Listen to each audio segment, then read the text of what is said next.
Hi friends, welcome to Kannada moral stories. ನಾನು ನನ್ನ ಗಂಡ ಶಂಕರ್ನ ಅಂತ್ಯ ಸಂಸ್ಕಾರವನ್ನು ಮುಗಿಸಿಕೊಂಡು ಇನ್ನು ಈಗ ತಾನೇ ಬಂದಿದ್ದೆ. ಆಗಲೇ ನನ್ನ ಜೀವನದಲ್ಲಿ ಇನ್ನೊಂದು ಬಿರುಗಾಳಿ ಹುಟ್ಟುಕೊಂಡಿತ್ತು. ಅದು ಎಲ್ಲವನ್ನು ಸುಟ್ಟು ಭಸ್ಮ ಮಾಡಿಬಿಟ್ಟಿತ್ತು. ಸ್ಮಶಾನದಿಂದ ಮನೆಗೆ ಬಂದ ತಕ್ಷಣ ನನ್ನ ಅತ್ತೆ ನನ್ನ ಕೂದಲನ್ನು ಹಿಡಿದುಕೊಂಡು ಎಳೆದಾಡುತ್ತಾ ನನ್ನನ್ನು ಜೋರಾಗಿ ಹೊಡೆಯಲು ಶುರು ಮಾಡಿದ್ರು. ಮನೆಯಲ್ಲಿ ಎಷ್ಟೊಂದು ಜನ ಕುಳಿತುಕೊಂಡು ಕಣ್ಣೀರು ಹಾಕ್ತಾ ಇದ್ರು. ಅವರೆಲ್ಲ ಇದನ್ನೆಲ್ಲವನ್ನು ನೋಡ್ತಾ ಇದ್ರು. ಆದರೆ ಅತ್ತೆಯನ್ನು ಮಾತ್ರ ಯಾರೂ ತಡೆಯಲಿಲ್ಲ. ನನಗೆ ಉಸಿರಾಡಲು ಕೂಡ ಸಾಧ್ಯವಾಗ್ತಾ ಇರಲಿಲ್ಲ. ನಾನು ನನ್ನ ಗಂಡನ ಫೋಟೋದ ಮುಂದೆ ಸೈಲೆಂಟ್ ಆಗಿ ಕಣ್ಣೀರು ಹಾಕ್ತಾ ಇದ್ದೆ. ಈ ಮನುಷ್ಯ 4 ದಿನದ ಮೊದಲು ನನ್ನನ್ನು ಪ್ರೀತಿಯಿಂದ ತಬ್ಬಿಕೊಂಡು ಹೇಳಿದ್ದ, ಈ ವೀಕೆಂಡ್ ನಾವು ನಮ್ಮ ಮಗಳನ್ನು ಕರೆದುಕೊಂಡು ಟ್ರಿಪ್ಪಿಗೆ ಹೋಗೋಣ ಅಂತ. ಆದರೆ ಈಗ ಅವರು ಕೇವಲ ಒಂದು ಫೋಟೋದಲ್ಲಿ ಬಂದಿಯಾಗಿ ನನ್ನನ್ನು ನೋಡಿ ನಗ್ತಾ ಇದ್ರು. ನನ್ನ 5 ವರ್ಷದ ಮಗಳು ಸಂಧ್ಯಾ ತನ್ನ ಚಿಕ್ಕ ಚಿಕ್ಕ ಕೈಗಳಿಂದ ನನ್ನ ಸೆರಗನ್ನು ಹಿಡಿದುಕೊಂಡು ನನ್ನ ಮಡಿಲಿನಲ್ಲಿ ಅಳುತ್ತಾ ಹೆದರಿಕೊಂಡು ಕುಳಿತುಕೊಂಡಿದ್ದು. ಅವಳು ಇನ್ನೂ ತುಂಬಾ ಸಣ್ಣವಳು. ಈ ಸಾವು ಶಾಶ್ವತವಾಗಿ ಬಿಟ್ಟು ಹೋಗುವುದು ಅಂದ್ರೆ ಏನು ಅಂತಾನೆ ಆ ಮಗುವಿಗೆ ಗೊತ್ತಿರಲಿಲ್ಲ. ನನ್ನ ಮಗುವಿಗೆ ಕೇವಲ ಇಷ್ಟು ಮಾತ್ರ ಅನ್ನಿಸ್ತಾ ಇತ್ತು, ನಮ್ಮ ಅಪ್ಪ ಎಲ್ಲರನ್ನು ಬಿಟ್ಟು ತುಂಬಾ ದೂರ ಹೊರಟು ಹೋಗಿದ್ದಾರೆ, ಆದ್ದರಿಂದಲೇ ಅಮ್ಮ ತುಂಬಾ ಅಳ್ತಾ ಇದ್ದಾರೆ ಅಂತ. ಕಳೆದ 4 ದಿನಗಳಿಂದ ನಾನು ಎಷ್ಟೊಂದು ಹತ್ತು ಬಿಟ್ಟಿದ್ದೆ ಅಂದ್ರೆ ಈಗ ನನ್ನ ಕಣ್ಣುಗಳು ಕೂಡ ಬತ್ತಿ ಹೋಗಿದ್ವು. ಆ ಕಣ್ಣುಗಳಲ್ಲಿ ಈಗ ಯಾವುದೇ ಕಣ್ಣೀರು ಇರಲಿಲ್ಲ. ನಾನು ಸ್ವಲ್ಪ ಕೂಡ ಊಹಿಸಿರ್ಲಿಲ್ಲ ಗಂಡನನ್ನು ಕಳೆದುಕೊಂಡ ಈ ದುಃಖದ ಸಮುದ್ರ ಈಗಲೇ ಇನ್ನೂ ಶುರುವಾಗಿದೆ ಅಂತ. ಆಗಲೇ ಸಾಮಾನುಗಳು ಬಿದ್ದ ಶಬ್ದ ಬಂದಿತ್ತು. ನಾನು ಗಾಬರಿಯಿಂದ ತಲೆ ಎತ್ತಿ ಮೇಲೆ ನೋಡಿದೆ. ನನ್ನ ಅತ್ತೆ ರಾಧಿಕಾ ಅವರು ನನ್ನ ಗಂಡನ ಫೋಟೋದ ಮುಂದೆ ಇಟ್ಟಿದ್ದ ಪ್ರಸಾದವನ್ನು ಕಾಲಿನಿಂದ ಒದ್ದು ಹಾಕಿದ್ರು. ಆ ಗಾಜಿನ ಪಾತ್ರೆ ಒಡೆದು ಊಟವೆಲ್ಲ ನೆಲದ ಮೇಲೆ ಹರಡಿಬಿಟ್ಟಿತ್ತು. ನನ್ನ ಗಂಡನಿಗಾಗಿ ಇಟ್ಟಿದ್ದ ಊಟ ಈಗ ಮಣ್ಣು ಪಾಲಾಗಿ ಬಿಟ್ಟಿತ್ತು. ಆಕೆಯ ಕಣ್ಣುಗಳು ಕೋಪದಿಂದ ಕೆಂಪಗಾಗ್ಬಿಟ್ಟಿದ್ವು. ಆಕೆ ನನ್ನನ್ನು ಯಾವ ರೀತಿ ಗುರಾಯಿಸ್ತಾ ಇದ್ಲು ಅಂದ್ರೆ ನಾನು ಅವರ ತುಂಬಾ ದೊಡ್ಡ ಶತ್ರು ಅನ್ನುವ ರೀತಿ. ಅತ್ತೆ ಹೇಳ್ತಾ ಇದ್ರು, ನೀನು ಅಪಶಕುನದವಳು, ನೀನು ದರಿದ್ರದವಳು, ನಿನ್ನಿಂದ ನನ್ನ ಬೆಟ್ಟದಂತಹ ಮಗ ಸತ್ತು ಹೋದ.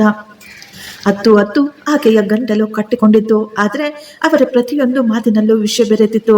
ನನಗೆ ಅರ್ಥನೇ ಆಗಲಿಲ್ಲ. ಇಷ್ಟಕ್ಕೂ ಇದ್ದಕ್ಕಿದ್ದ ಹಾಗೆ ಇದೆಲ್ಲ ಏನು ನಡೀತಾ ಇದೆ ಅಂತ. ಕಳೆದ 4 ದಿನದಿಂದ ಆಕೆ ನನ್ನನ್ನು ತಬ್ಬಿಕೊಂಡು ಸಮಾಧಾನ ಹೇಳ್ತಾ ಇದ್ರು. ಶಂಕರ್ ಹೋದ್ರೆ ಏನಾಯ್ತು, ಇನ್ನು ಮುಂದೆ ನಾವಿಬ್ಬರು ಒಬ್ಬರಿಗೊಬ್ಬರು ಆಸರೆಯಾಗಿ ಜೀವನ ನಡೆಸೋಣ ಅಂತ. ನಾನು ಎಷ್ಟು ಗಾಬರಿಯಿಂದ, ಅತ್ತೆ ನೀವಿದೇನ್ ಹೇಳ್ತಾ ಇದ್ದೀರಾ?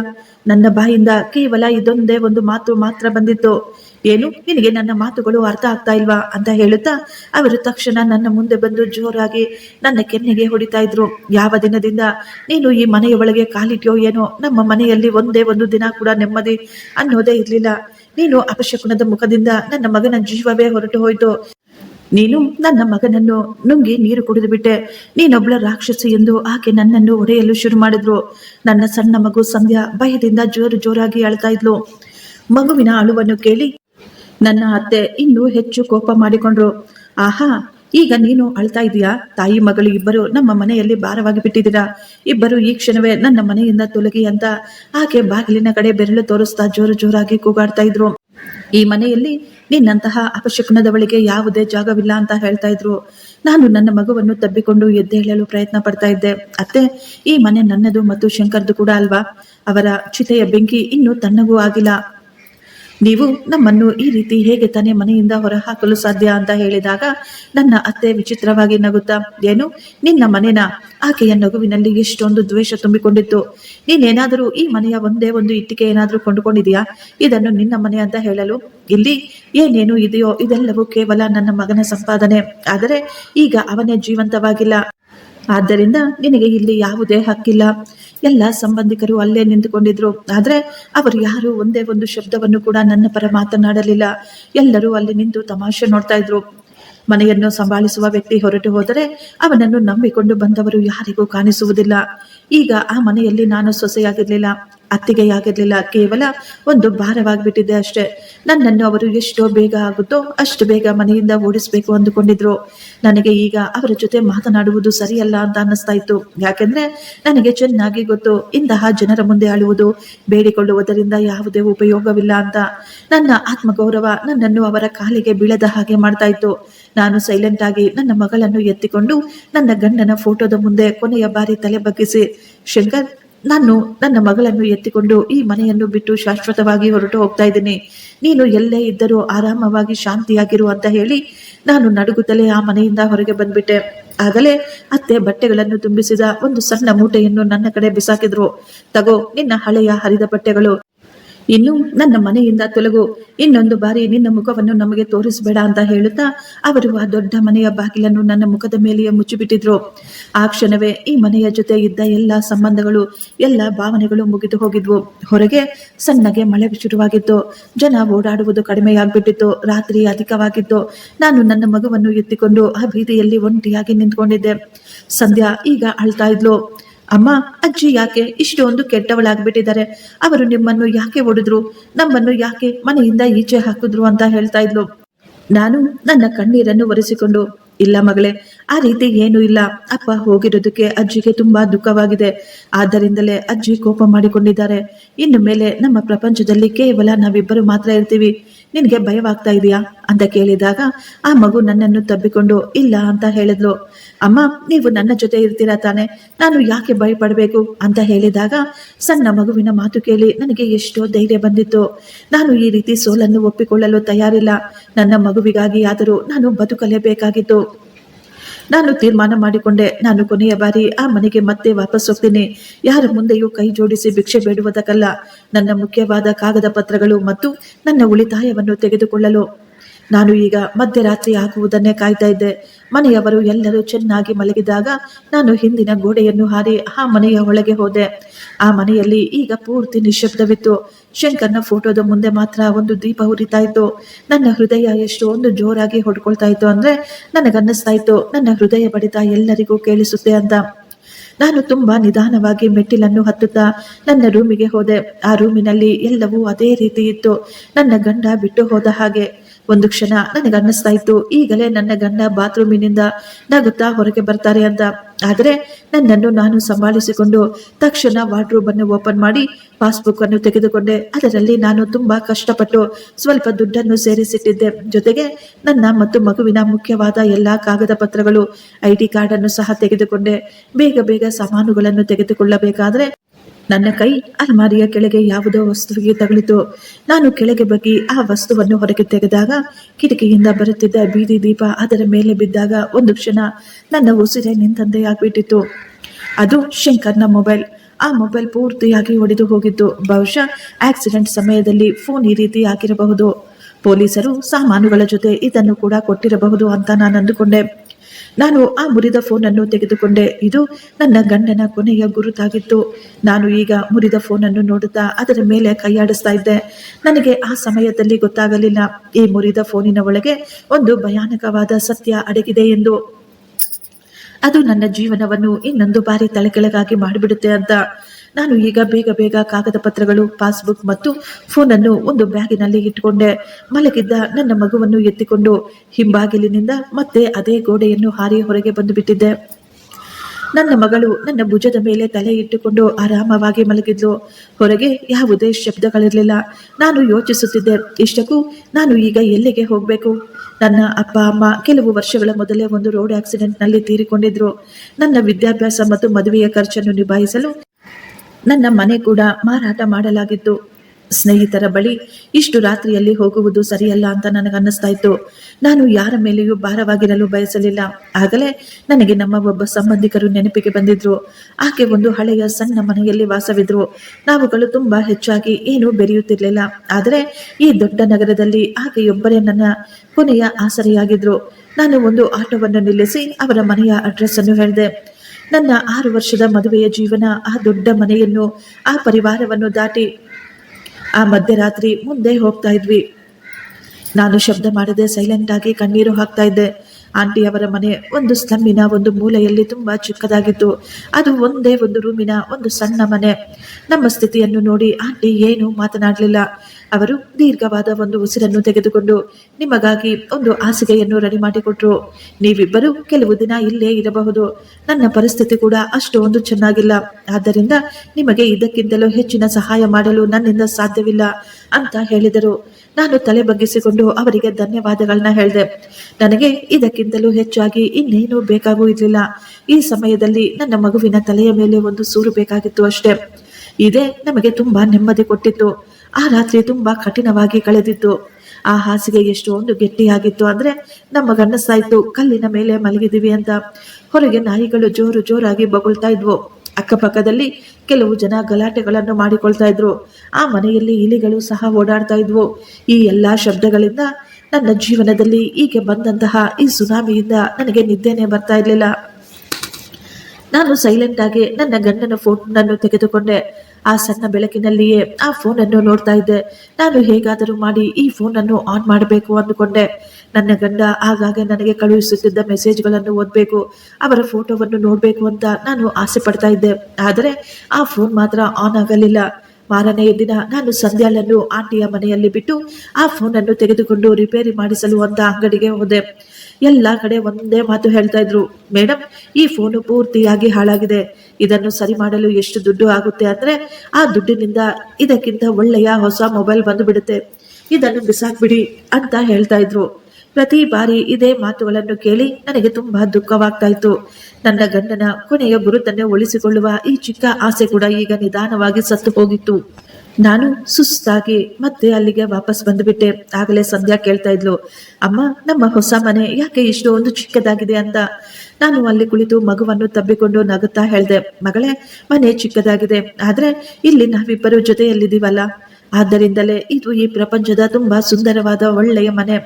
ಅಲ್ಲಿ ನಮ್ಮ ಜೀವನ ತುಂಬಾ ಕಠಿಣವಾಗಿದ್ದು ನನ್ನ ಬಳಿ ಉಳಿದಿದ್ದ ಸ್ವಲ್ಪ ದುಡ್ಡನ್ನು ನಾನು ತುಂಬಾ ಜಾಗ್ರತೆಯಿಂದ ಖರ್ಚು ಮಾಡ್ತಾ ಇದ್ದೆ. ಪ್ರತಿದಿನ ಸ್ವಲ್ಪ ತರಕಾರಿಗಳು, ಸ್ವಲ್ಪವೇ ರೇಷನ್ ಅನ್ನು ತೆಗೆದುಕೊಂಡು ಬರ್ತಾ ಇದ್ದೆ.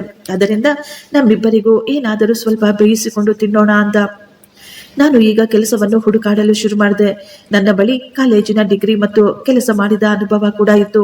ಆದ್ರೆ ಸಣ್ಣ ಮಗುವನ್ನು ಒಂಟಿಯಾಗಿ ಬಿಟ್ಟು ಕೆಲಸ ಮಾಡುವುದು ಇದು ಅಸಾಧ್ಯವಾಗಿತ್ತು. ಆಗಲೇ ನನಗೆ ಗೊತ್ತಾಯ್ತು, ಇಲ್ಲೇ ಹತ್ತಿರದಲ್ಲಿ ಒಬ್ಬ ವಯಸ್ಸಾದ ವ್ಯಕ್ತಿ ಇದ್ದಾರೆ, ಅವರು ಎಂತಹ ಕೆಟ್ಟ ಸ್ಥಿತಿಯಲ್ಲಿರುವ ಎಲ್ಲ ಫೋನ್ಗಳನ್ನು ರಿಪೇರಿ ಮಾಡ್ತಾರೆ ಅಂತ. ನಾನು ಆ ದುಃಖದ ಸಮಯದಲ್ಲಿ ಒಂದು ವಿಚಿತ್ರವಾದ ವಿಷಯವನ್ನು ಗಮನಿಸಿದೆ. ಆ ವಿಷಯ ನನ್ನ ನಿದ್ದೆಯನ್ನು ಕೂಡ ಕಸಿದುಕೊಂಡಿತ್ತು. ಈ ಬೀದಿಗಳು ಯಾವಾಗಲೂ ಜನರಿಂದ ತುಂಬಿ ತುಳುಕುತ್ತಿದ್ದವು. ಯಾವಾಗಲೂ ಯಾರೋ ಒಬ್ಬರು ಓಡಾಡ್ತಾನೆ ಇರ್ತಾ ಇದ್ರು. ಆದ್ರೆ ಇದರ ಮಧ್ಯೆ ಒಬ್ಬ ವ್ಯಕ್ತಿ, ಅವನನ್ನು ನೋಡಿದ ತಕ್ಷಣ ನನಗೆ ತುಂಬಾ ಗಾಬರಿ ಆಗ್ತಾ ಇತ್ತು. ಆ ವ್ಯಕ್ತಿಯ ವಯಸ್ಸು ಸುಮಾರು 40ರಿಂದ 45 ವರ್ಷ ಇರಬಹುದು. ಅವನ ಕಣ್ಣಿನ ಮೇಲೆ ಒಂದು ಗಾಢವಾದ ಗುರುತು ಸಹ ಇತ್ತು. ಉದ್ದನೆಯ ಕೂದಲು, ದಾಡಿ, ಮೀಸೆ ಬಿಟ್ಟಿದ್ದ. ಅದನ್ನು ನೋಡಿ ನನಗೆ ತುಂಬಾ ಭಯವಾಗ್ತಾ ಇತ್ತು. ಅವರು ಈ ಏರಿಯಾದವರಾಗಿರ್ಲಿಲ್ಲ. ನನಗೆ ಅರ್ಥವಾಗ್ಲಿಲ್ಲ ಇವರು ಯಾಕೆ ಪ್ರತಿ ಜಾಗದಲ್ಲೂ ನನಗೆ ಕಾಣಿಸ್ತಾ ಇರ್ತಾರೆ ಅಂತ. ಬೆಳಿಗ್ಗೆ ನಾನು ಸಂಧ್ಯಾನ ಕರೆದುಕೊಂಡು ಹಾಲನ್ನು ತರಲು ಅಂಗಡಿಗೆ ಹೋದಾಗ ಆ ವ್ಯಕ್ತಿ ಟೀ ಅಂಗಡಿಯಲ್ಲಿ ಕುಳಿತುಕೊಂಡು ನಮ್ಮನ್ನೇ ಗುರಾಯಿಸ್ತಾ ಇದ್ದ. ಮಧ್ಯಾಹ್ನ ನಮ್ಮ ಮನೆಯ ಕಿಟಕಿಯಿಂದ ನಾನು ಹೊರಗೆ ನೋಡ್ಬೇಕಾದ್ರೆ ಅವನು ನಮ್ಮ ಎದುರುಗಡೆ ಮನೆಯ ಬಿಲ್ಡಿಂಗ್ ಮೇಲೆ ಸಿಗರೇಟ್ ಕುಡಿಯುತ್ತಾ ನಿಂತುಕೊಂಡಿರ್ತಾ ಇದ್ದ. ಅವನ ಕಣ್ಣುಗಳು ಕೇವಲ ನಮ್ಮ ಮನೆಯ ಮೇಲೆ ಇತ್ತು. ಮೊದಲು ನನಗನ್ನಿಸ್ತಾ ಇತ್ತು ನಾನು ತುಂಬಾ ಯೋಚನೆ ಮಾಡ್ತಾ ಇದ್ದೀನಿ ಅಂತ. ಆದರೆ ನಿಧಾನವಾಗಿ ಆ ವ್ಯಕ್ತಿ ಎಲ್ಲಾ ಕಡೆ ಕಾಣಿಸಲು ಶುರು ಮಾಡ್ದ. ಅವನು ಗುರಾಯಿಸುತ್ತಿರುವ ಕಣ್ಣುಗಳು ಈಗ ಇನ್ನೂ ಹೆಚ್ಚಾಗ್ಬಿಟ್ಟಿದ್ವು. ಅವನು ನನ್ನ ಬಳಿ ಏನು ಹೇಳ್ತಾ ಇರ್ಲಿಲ್ಲ, ಅವನು ಏನನ್ನೂ ಮಾಡ್ತಾ ಇರ್ಲಿಲ್ಲ. ಆದರೆ ಯಾವಾಗಲೂ ಒಂದು ನೆರಳಿನ ಹಾಗೆ ನನ್ನನ್ನೇ ಹಿಂಬಾಲಿಸ್ತಾ ಇದ್ದ. ಅವನ ಈ ಮೌನ ನನ್ನನ್ನು ಇನ್ನೂ ಹೆಚ್ಚಾಗಿ ಹೆದರಿಸಿ ಬಿಟ್ಟಿತ್ತು. ಇಷ್ಟಕ್ಕೂ ಈ ವ್ಯಕ್ತಿ ಯಾರು? ಅವನಿಗೆ ನನ್ನಿಂದ ಏನಾಗ್ಬೇಕಾಗಿತ್ತು? ಒಂದು ವೇಳೆ ನನ್ನ ಅತ್ತೆ ಏನಾದರೂ ಇವನನ್ನು ನನ್ನ ಹಿಂದೆ ಕಳುಹಿಸಿಕೊಟ್ಟಿದ್ದಾರಾ ನಮ್ಮ ಮೇಲೆ ಕಣ್ಣಿಡಲು? ಇಲ್ಲದಿದ್ದರೆ ಆ ಸ್ಲಮ್ಮಿನ ಯಾರಾದರೂ ಪೊರುಕಿ ಇರಬಹುದಾ? ಅವನು ನಮ್ಮ ತಾಯಿ ಮಗುವಿನ ಮೇಲೆ ಕಣ್ಣಿಟ್ಟಿದ್ದಾನ? ನನ್ನ ತಲೆಯಲ್ಲಿ ಒಂದಕ್ಕಿಂತ ಒಂದು ಭಯಾನಕವಾದ ಆಲೋಚನೆಗಳೇ ಓಡ್ತಾ ಇದ್ವು. ಯಾವುದೋ ದೊಡ್ಡ ಸುನಾಮಿ ಮತ್ತೆ ನನ್ನ ಕಡೆ ಬರ್ತಾ ಇದೆ ಅಂತ ನನಗನ್ನಿಸ್ತಾ ಇತ್ತು. ನಾನು ನನ್ನ ಮಗುವನ್ನು ಇನ್ನೂ ಹತ್ತಿರ ಕರೆದುಕೊಂಡೆ. ನನಗೆ ಅನ್ನಿಸ್ತಾ ಇತ್ತು ಮೊದಲಿಗಿಂತಲೂ ನಾನು ಇನ್ನೂ ತುಂಬಾ ಎಚ್ಚರಿಕೆಯಿಂದ ಇರಬೇಕು ಅಂತ. ಒಂದು ದಿನ ಸಂಧ್ಯಾಳ ಹರಿದ ಫ್ರಾಕ್ ಅನ್ನು ನಾನು ಹೊಲಿಯುತ್ತಾ ಕುಳಿತುಕೊಂಡಿರ್ಬೇಕಾದ್ರೆ ಆಗಲೇ ಬ್ಯಾಗಿನಲ್ಲಿದ್ದ ಆ ಮೊಬೈಲ್ ಅನ್ನು ನಾನು ನೋಡಿದೆ. ಆ ಕ್ಷಣದಲ್ಲೇ ನಾನು ತೀರ್ಮಾನ ಮಾಡಿಕೊಂಡೆ, ಇಲ್ಲ, ನಾನು ಸೋಲು ಒಪ್ಪಿಕೊಳ್ಳಬಾರದು. ಈ ಫೋನ್ ಕೇವಲ ಒಂದು ನೆನಪಾಗಿರ್ಲಿಲ್ಲ. ಯಾಕೋ ಗೊತ್ತಿಲ್ಲ, ನನಗೆ ಪದೇ ಪದೇ ಅನ್ನಿಸ್ತಾ ಇತ್ತು ಶಂಕರ್ ಖಂಡಿತವಾಗಿಯೂ ನನಗಾಗಿ ಇದರಲ್ಲಿ ಏನೋ ಬಿಟ್ಟು ಹೋಗಿದ್ದಾರೆ ಅಂತ. ಆಗಲೇ ನನ್ನ ನೆನಪಿಗೆ ಬಂದಿತ್ತು, ಅಲ್ಲಿ ಯಾರೋ ಹೇಳಿದ್ರು, ಆ ಸಣ್ಣ ಬೀದಿಗಳಲ್ಲಿ ಕೊನೆಯಲ್ಲಿ ಒಬ್ಬ ವಯಸ್ಸಾದ ವ್ಯಕ್ತಿ ಎಂತಹ ಫೋನ್ ಅನ್ನು ಬೇಕಾದರೂ ರಿಪೇರಿ ಮಾಡಿಕೊಡ್ತಾರೆ ಅನ್ನುವ ಮಾತು. ನನಗೆ ಭರವಸೆ ಇರಲಿಲ್ಲ, ಆದರೂ ಕೊನೆಯ ಬಾರಿ ಪ್ರಯತ್ನ ಮಾಡೋಣ ಅಂತ ನನ್ನ ಮನಸ್ಸು ಹೇಳ್ತಾ ಇತ್ತು. ನಾನು ತಕ್ಷಣ ಆ ಫೋನನ್ನು ತೆಗೆದುಕೊಂಡು ಸಂಧ್ಯಾ ಕೈಯನ್ನು ಹಿಡಿದುಕೊಂಡು ಆ ಸ್ಥಳದ ಕಡೆ ಹೋಗಲು ಮುಂದಾದೆ. ನಾವು ಆ ಬೀದಿಯಲ್ಲಿ ಓಡಾಡಬೇಕಾದ್ರೆ ನಾನು ಮತ್ತೆ ಗಮನಿಸಿದೆ ಅದೇ ವ್ಯಕ್ತಿಯನ್ನು. ಅವನು ಆ ಗಲ್ಲಿಯ ಕೊನೆಯಲ್ಲಿ ಒಂದು ಕಂಬಕ್ಕೆ ಹೊರಗೆ ನಿಂತುಕೊಂಡಿದ್ದ. ನನ್ನನ್ನು ನೋಡಿದ ತಕ್ಷಣ ಅವನು ಪಕ್ಕಕ್ಕೆ ತಿರುಗಿಕೊಂಡು ಫೋನನ್ನು ತೆಗೆದುಕೊಂಡು ಮಾತನಾಡಲು ಶುರು ಮಾಡಿದ. ನನಗೆ ಈಗ ಸ್ವಲ್ಪ ಭಯ ಶುರುವಾಗಿತ್ತು. ಇದು ಯಾವುದೇ ರೀತಿಯ ಊಹೆಯಲ್ಲ. ಅವನು ನಿಜವಾಗಿಯೂ ನನ್ನನ್ನೇ ಹಿಂಬಾಲಿಸ್ತಾ ಇದ್ದ. ಆದರೆ ಯಾಕೆ ಅಂತ ನನಗೆ ಅರ್ಥವಾಗ್ಲಿಲ್ಲ. ಈ ಪರಿಸ್ಥಿತಿಗಳು ನಮ್ಮ ಬಡತನಕ್ಕಿಂತಲೂ ತುಂಬಾ ಭಯಾನಕವಾಗಿದ್ವು. ಹಿಂದೆ ತಿರುಗಿ ಆ ವ್ಯಕ್ತಿಯನ್ನು ನೋಡುವ ಧೈರ್ಯವಂತೂ ನನಗಿರ್ಲಿಲ್ಲ. ನಾನು ನನ್ನ ಮಗುವಿನ ಕೈಯನ್ನು ಗಟ್ಟಿಯಾಗಿ ಹಿಡಿದುಕೊಂಡು ತುಂಬಾ ಬೇಗ ಅಲ್ಲಿಂದ ಹೊರಟು ಹೋದೆ. ಆ ಬೀದಿಗಳು ಎಷ್ಟೊಂದು ಸಣ್ಣದಾಗಿತ್ತು. ಆ ವಯಸ್ಸಾದ ವ್ಯಕ್ತಿಯ ಅಂಗಡಿಯನ್ನು ಹುಡುಕುವುದು ತುಂಬಾ ಕಷ್ಟವಾಗ್ತಾ ಇತ್ತು. ತುಂಬಾ ಸಮಯ ಹುಡುಕಾಡಿದ ನಂತರ ನನಗೆ ಒಂದು ಹಳೆಯ ಅಂಗಡಿ ಕಾಣಿಸಿತ್ತು. ಅಂಗಡಿಯನ್ನು ನೋಡಿದ ತಕ್ಷಣ ನಾನು ದೀರ್ಘವಾದ ಒಂದು ಉಸಿರನ್ನು ತೆಗೆದುಕೊಂಡೆ. ಕೊನೆಗೂ ನನಗೆ ಅಂಗಡಿ ಸಿಕ್ತಲ್ವಾ ಅಂದುಕೊಂಡು ಅಲ್ಲಿಗೆ ಹೋದೆ. ತುಂಬಾ ವಯಸ್ಸಾದ ವ್ಯಕ್ತಿ ಅಲ್ಲಿ ಕುಳಿತುಕೊಂಡಿದ್ರು. ಆ ವ್ಯಕ್ತಿ ನನ್ನನ್ನು ನೋಡಿ, ಯಾರು ಬೇಕಾಗಿತ್ತಮ್ಮ ಅಂತ ಕೇಳಿದ್ರು. ನಾನು ಈಗ ನನ್ನ ಗಂಡನ ಫೋನನ್ನು ಅವರ ಮುಂದೆ ಇಟ್ಟು, ಅಂಕಲ್, ನಾನು ಕೇಳಿದ್ದೆ, ಪೂರ್ತಿಯಾಗಿ ಹಾಳಾದ ಮೊಬೈಲ್ ಕೂಡ ನೀವು ರೆಡಿ ಮಾಡಿ ಕೊಡ್ತೀರಾ ಅಂತ. ದಯವಿಟ್ಟು ಇದನ್ನು ಸರಿ ಮಾಡಿ ಕೊಡಿ ಅಂದಾಗ ಅಂಕಲ್ ಈಗ ನನ್ನ ಫೋನನ್ನು ತೆಗೆದುಕೊಂಡು ನೀಟಾಗಿ ಗಮನಿಸ್ತಾ ಇದ್ರು. ಅವರು ನಿಧಾನವಾಗಿ ಹೇಳಿದ್ರು, ಮಗಳೇ, ಇದು ಪೂರ್ತಿಯಾಗಿ ಹಾಳಾಗ್ಬಿಟ್ಟಿದೆ. ಇದರಲ್ಲಿ ಉಳಿಸಲು ಏನೂ ಇಲ್ಲ. ಇದನ್ನು ಎಲ್ಲಾದರೂ ಬಿಸಾಕಿ ಹೊಸ ಫೋನ್ ತೆಗೆದುಕೋ. ನನ್ನ ಫೋನನ್ನು ಅಲ್ಲೇ ಟೇಬಲ್ ಮೇಲೆ ವಾಪಸ್ ಇಟ್ಟುಬಿಟ್ರು. ಅಂಕಲ್, ದಯವಿಟ್ಟು ಆ ರೀತಿ ಹೇಳಬೇಡಿ, ನನಗೆ ಸಹಾಯ ಮಾಡಿ. ನಾನು ಅಳುವ ಧ್ವನಿಯಲ್ಲೇ ಹೇಳಿದೆ, ನನಗೆ ಈ ಫೋನನ್ನು ಯೂಸ್ ಮಾಡಬೇಕಾಗಿಲ್ಲ. ಕೇವಲ ಇದರ ಒಳಗಿರುವ ಡೇಟಾವನ್ನು ತೆಗೆದುಕೊಡಿ ಸಾಕು. ಇದು ಸತ್ತು ಹೋದ ನನ್ನ ಗಂಡನ ಕೊನೆಯ ಗುರುತು. ನನ್ನ ಗಂಡನ ನೆನಪಾಗಿ ಕೇವಲ ಇದೊಂದೇ ವಸ್ತು ನನ್ನ ಬಳಿ ಉಳಿದಿರೋದು ಅಂತ ಹೇಳಿದಾಗ ಸತ್ತು ಹೋದ ಗಂಡ ಎನ್ನುವ ಶಬ್ದ ಕೇಳಿದ ತಕ್ಷಣ ಆ ವ್ಯಕ್ತಿ ಒಂದು ಕ್ಷಣ ನನ್ನನ್ನೇ ನೋಡುತ್ತಾ ಆ ಫೋನನ್ನು ಮತ್ತೆ ತೆಗೆದುಕೊಂಡು ಇನ್ನೊಮ್ಮೆ ತುಂಬಾ ಗಮನವಿಟ್ಟು ನೋಡ್ತಾ ಇದ್ರು. ಮಗಳೇ, ಕೆಲಸ ತುಂಬಾ ಕಷ್ಟವಾದದ್ದು. ಇದರ ಮದರ್ ಬೋರ್ಡ್ ಕೂಡ ಮುರಿದು ಹೋಗಿದೆ. ಬಹುಶಃ ಮೆಮೊರಿ ಕೂಡ ಸುಟ್ಟು ಹೋಗಿರಬಹುದು. ಪೂರ್ತಿಯಾಗಿ ಹಾಳಾಗ್ಬಿಟ್ಟಿದೆ. ಇದನ್ನು ಸರಿ ಮಾಡುವುದು ಅಂದ್ರೆ ಅದು ತುಂಬಾ ಕಷ್ಟದ ವಿಷಯ. ಖರ್ಚು ಕೂಡ ತುಂಬಾ ಹೆಚ್ಚಾಗುತ್ತೆ ಅಂತ ಹೇಳಿದ್ರು. ನಾನು ಒಂದೇ ಒಂದು ಕ್ಷಣ ಕೂಡ ಯೋಚಿಸದೆ ನನ್ನ ಹಳೆಯ ಪರ್ಸನ್ನು ಓಪನ್ ಮಾಡಿ ನನ್ನ ಬಳಿ ಉಳಿದ ದುಡ್ಡನ್ನು ಹೊರತೆಗೆಯುತ್ತಾ, ನೀವು ಎಷ್ಟು ದುಡ್ಡು ಹೇಳ್ತೀರೋ ನಾನು ಅಷ್ಟನ್ನು ಕೊಟ್ಟು ಬಿಡ್ತೀನಿ. ಆದ್ರೆ ಈಗ ಸದ್ಯಕ್ಕೆ ನನ್ನ ಬಳಿ ಕೇವಲ 1,500 ಇದೆ. ಇನ್ನು ಹೆಚ್ಚಾಗಿ ಬೇಕಾದ್ರೆ ನಾನು ಯಾರ ಬಳಿಯಾದ್ರೂ ಸಾಲ ಮಾಡಿ ತೆಗೆದುಕೊಂಡು ಬರ್ತೀನಿ. ಆದ್ರೆ ದಯವಿಟ್ಟು ಇದನ್ನು ಸರಿ ಮಾಡಿ ಕೊಡಿ ಅಂತ ಕೇಳಿಕೊಂಡಾಗ ಆ ಅಂಕಲ್ ನನ್ನ ಕೈಯಲ್ಲಿದ್ದ ದುಡ್ಡನ್ನು ನೋಡಿ ಹೆದರಿಕೆಯಿಂದ ನನ್ನನ್ನು ತಬ್ಬಿಕೊಂಡು ನಿಂತಿದ್ದ ನನ್ನ ಮಗುವನ್ನು ನೋಡಿ ಅವರು ಒಂದು ಕ್ಷಣ ತಲೆಯಾಡಿಸಿ, ಸರಿ ಮಗಳೇ, ಆಯಿತು, ನಿನ್ನ ದುಡ್ಡು ನಿನ್ನ ಬಳಿಯೇ ಇಟ್ಕೋ. 4 ದಿನ ಬಿಟ್ಟು ಬಾ. ಏನಾದರೂ ಸಾಧ್ಯವಾದ್ರೆ ಖಂಡಿತ ಹೇಳ್ತೀನಿ ಅಂತ ಹೇಳಿದ್ರು. ಅಂಕಲ್, ನಿಮಗೆ ತುಂಬಾ ಧನ್ಯವಾದಗಳು. ಆ ದೇವರು ಯಾವಾಗ್ಲೂ ನಿಮ್ಮನ್ನು ಚೆನ್ನಾಗಿಟ್ಟಿರ್ಲಿ ಅಂತ ಹೇಳ್ತಾ ಇದ್ದೆ. ಅವರು ಹೇಳಿದ್ರು, ಈಗಲೇ ಧನ್ಯವಾದ ಹೇಳುವ ಅವಶ್ಯಕತೆ ಇಲ್ಲ. ನಾನು ಪ್ರಯತ್ನ ಪಡ್ತೀನಿ ಅಂತ ಹೇಳಿದ್ದೀನಿ ಅಷ್ಟೇ. ಆದರೆ ಸರಿ ಹೋಗುತ್ತೋ ಇಲ್ಲವೋ ಗೊತ್ತಿಲ್ಲ ಅಂತ ಹೇಳಿ ಅವರು ತಮ್ಮ ಕೆಲಸವನ್ನು ಮಾಡಿಕೊಳ್ತಾ ಇದ್ರು. ಮುಂದಿನ 4 ದಿನಗಳು ನನ್ನ ಜೀವನದ ತುಂಬಾ ಕಷ್ಟಕರವಾದ ಭಯಾನಕ ದಿನಗಳಾಗಿದ್ವು. ಪ್ರತಿಯೊಂದು ನಿಮಿಷವೂ ನನಗೆ 1 ವರ್ಷದ ಹಾಗೆ ಅನ್ನಿಸ್ತಾ ಇತ್ತು. ನಾನು ಈಗ ಆ ಸಣ್ಣ ಮನೆಯ ಹೊರಗೆ ಬರಲು ಕೂಡ ಹೆದರಿಕೊಂಡಿದ್ದೆ. ಆ ಗುರುತು ಇರುವ ಮನುಷ್ಯ ಕೂಡ ಈಗ ನನಗೆ ಎಲ್ಲೂ ಕಾಣಿಸ್ಲಿಲ್ಲ. ಆದರೆ ಇದ್ದಕ್ಕಿದ್ದ ಹಾಗೆ ಅವನು ಈ ರೀತಿ ಕಾಣಿಸದೆ ಹೋಗಿರುವುದು ಯೋಚಿಸಿಯೇ ನನಗೆ ಇನ್ನೂ ತುಂಬಾ ಜಾಸ್ತಿ ಭಯವಾಗ್ತಾ ಇತ್ತು. ಇಷ್ಟಕ್ಕೂ ಅವನು ಯಾರು? ಅವನು ನನ್ನ ವಿರುದ್ಧ ಏನಾದರೂ ದೊಡ್ಡ ಸಂಚು ರೂಪಿಸಿದ್ದಾರಾ? ಅವರಿಗೇನಾದ್ರೂ ಗೊತ್ತಾಯ್ತಾ ನಾನು ಫೋನನ್ನು ರಿಪೇರಿಗೆ ಕೊಟ್ಟಿದ್ದೀನಿ ಅಂತ? ಯಾವುದೇ ಒಂದು ಸಣ್ಣ ಶಬ್ದ ಕೇಳಿದರೂ ಕೂಡ ನನಗೆ ತುಂಬಾ ಹೆದರಿಕೆಯಾಗ್ತಾ ಇತ್ತು. 4 ದಿನದ ನಂತರ ನನ್ನ ಫೋನ್ ರಿಂಗ್ ಆಗಿತ್ತು.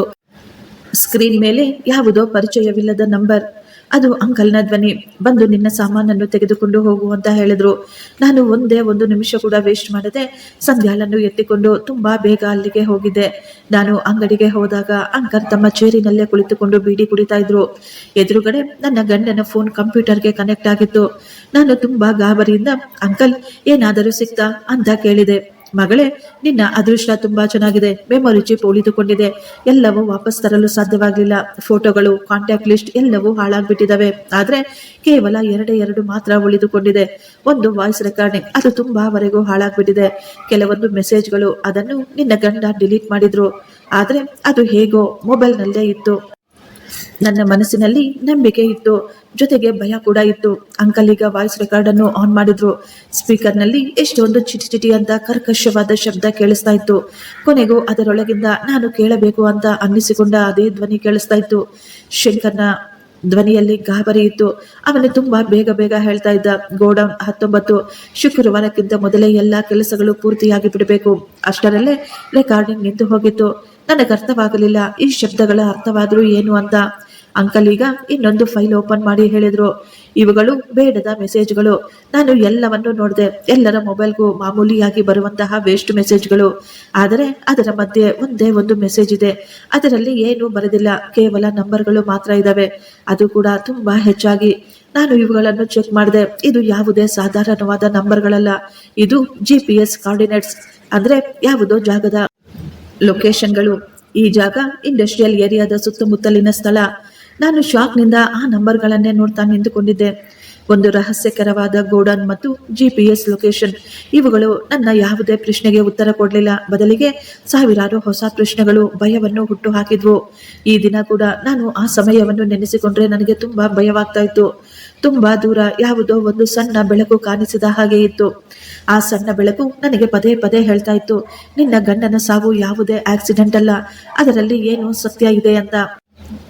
ಆ ಸತ್ಯ ಈಗ ಹೊರಬರುವ ಹಂತದಲ್ಲಿತ್ತು. ನಾನು ಅಂಕಲ್ಗೆ ಹೇಳಿದೆ, ಅಂಕಲ್ ಏನೇನು ಉಳಿದೆಯೋ ಆ ಎಲ್ಲ ಡೇಟಾವನ್ನು ಒಂದು ಪೆನ್ ಡ್ರೈವ್ನಲ್ಲಿ ನನಗೆ ಕಾಪಿ ಮಾಡಿ ಕೊಡಿ. ನಾನು ಅವರಿಗೆ ದುಡ್ಡನ್ನು ಕೊಡಲು ಮುಂದಾದೆ, ಆದರೆ ಅವರು ನನ್ನ ಕೈಯನ್ನು ಹಿಂದೆ ತಳ್ಳಿಬಿಟ್ರು. ದುಡ್ಡು ತೆಗೆದುಕೊಳ್ಳಲಿಲ್ಲ, ಈ ದುಡ್ಡಿನಿಂದ ನಿನ್ನ ಮಗಳಿಗೆ ಏನಾದರೂ ಊಟವನ್ನು ತಿನ್ನಿಸು. ಈ ವಯಸ್ಸಾದ ವ್ಯಕ್ತಿ ಕೂಡ ಒಂದು ಒಳ್ಳೆಯ ಕೆಲಸವನ್ನು ಮಾಡಿದ್ದಾನೆ ಎನ್ನುವ ತೃಪ್ತಿ ನನಗಿರ್ಲಿ ಅಂತ ಹೇಳಿದರು. ನನ್ನ ಕಣ್ಣುಗಳು ತುಂಬಿ ಬಂದಿದ್ವು. ನಾನು ಅವರಿಗೆ ಎಷ್ಟೋ ಧನ್ಯವಾದ ಹೇಳಿ ಆಶೀರ್ವಾದವನ್ನು ಕೊಟ್ಟು ಅಲ್ಲಿಂದ ಹೊರಗೆ ಬಂದೆ.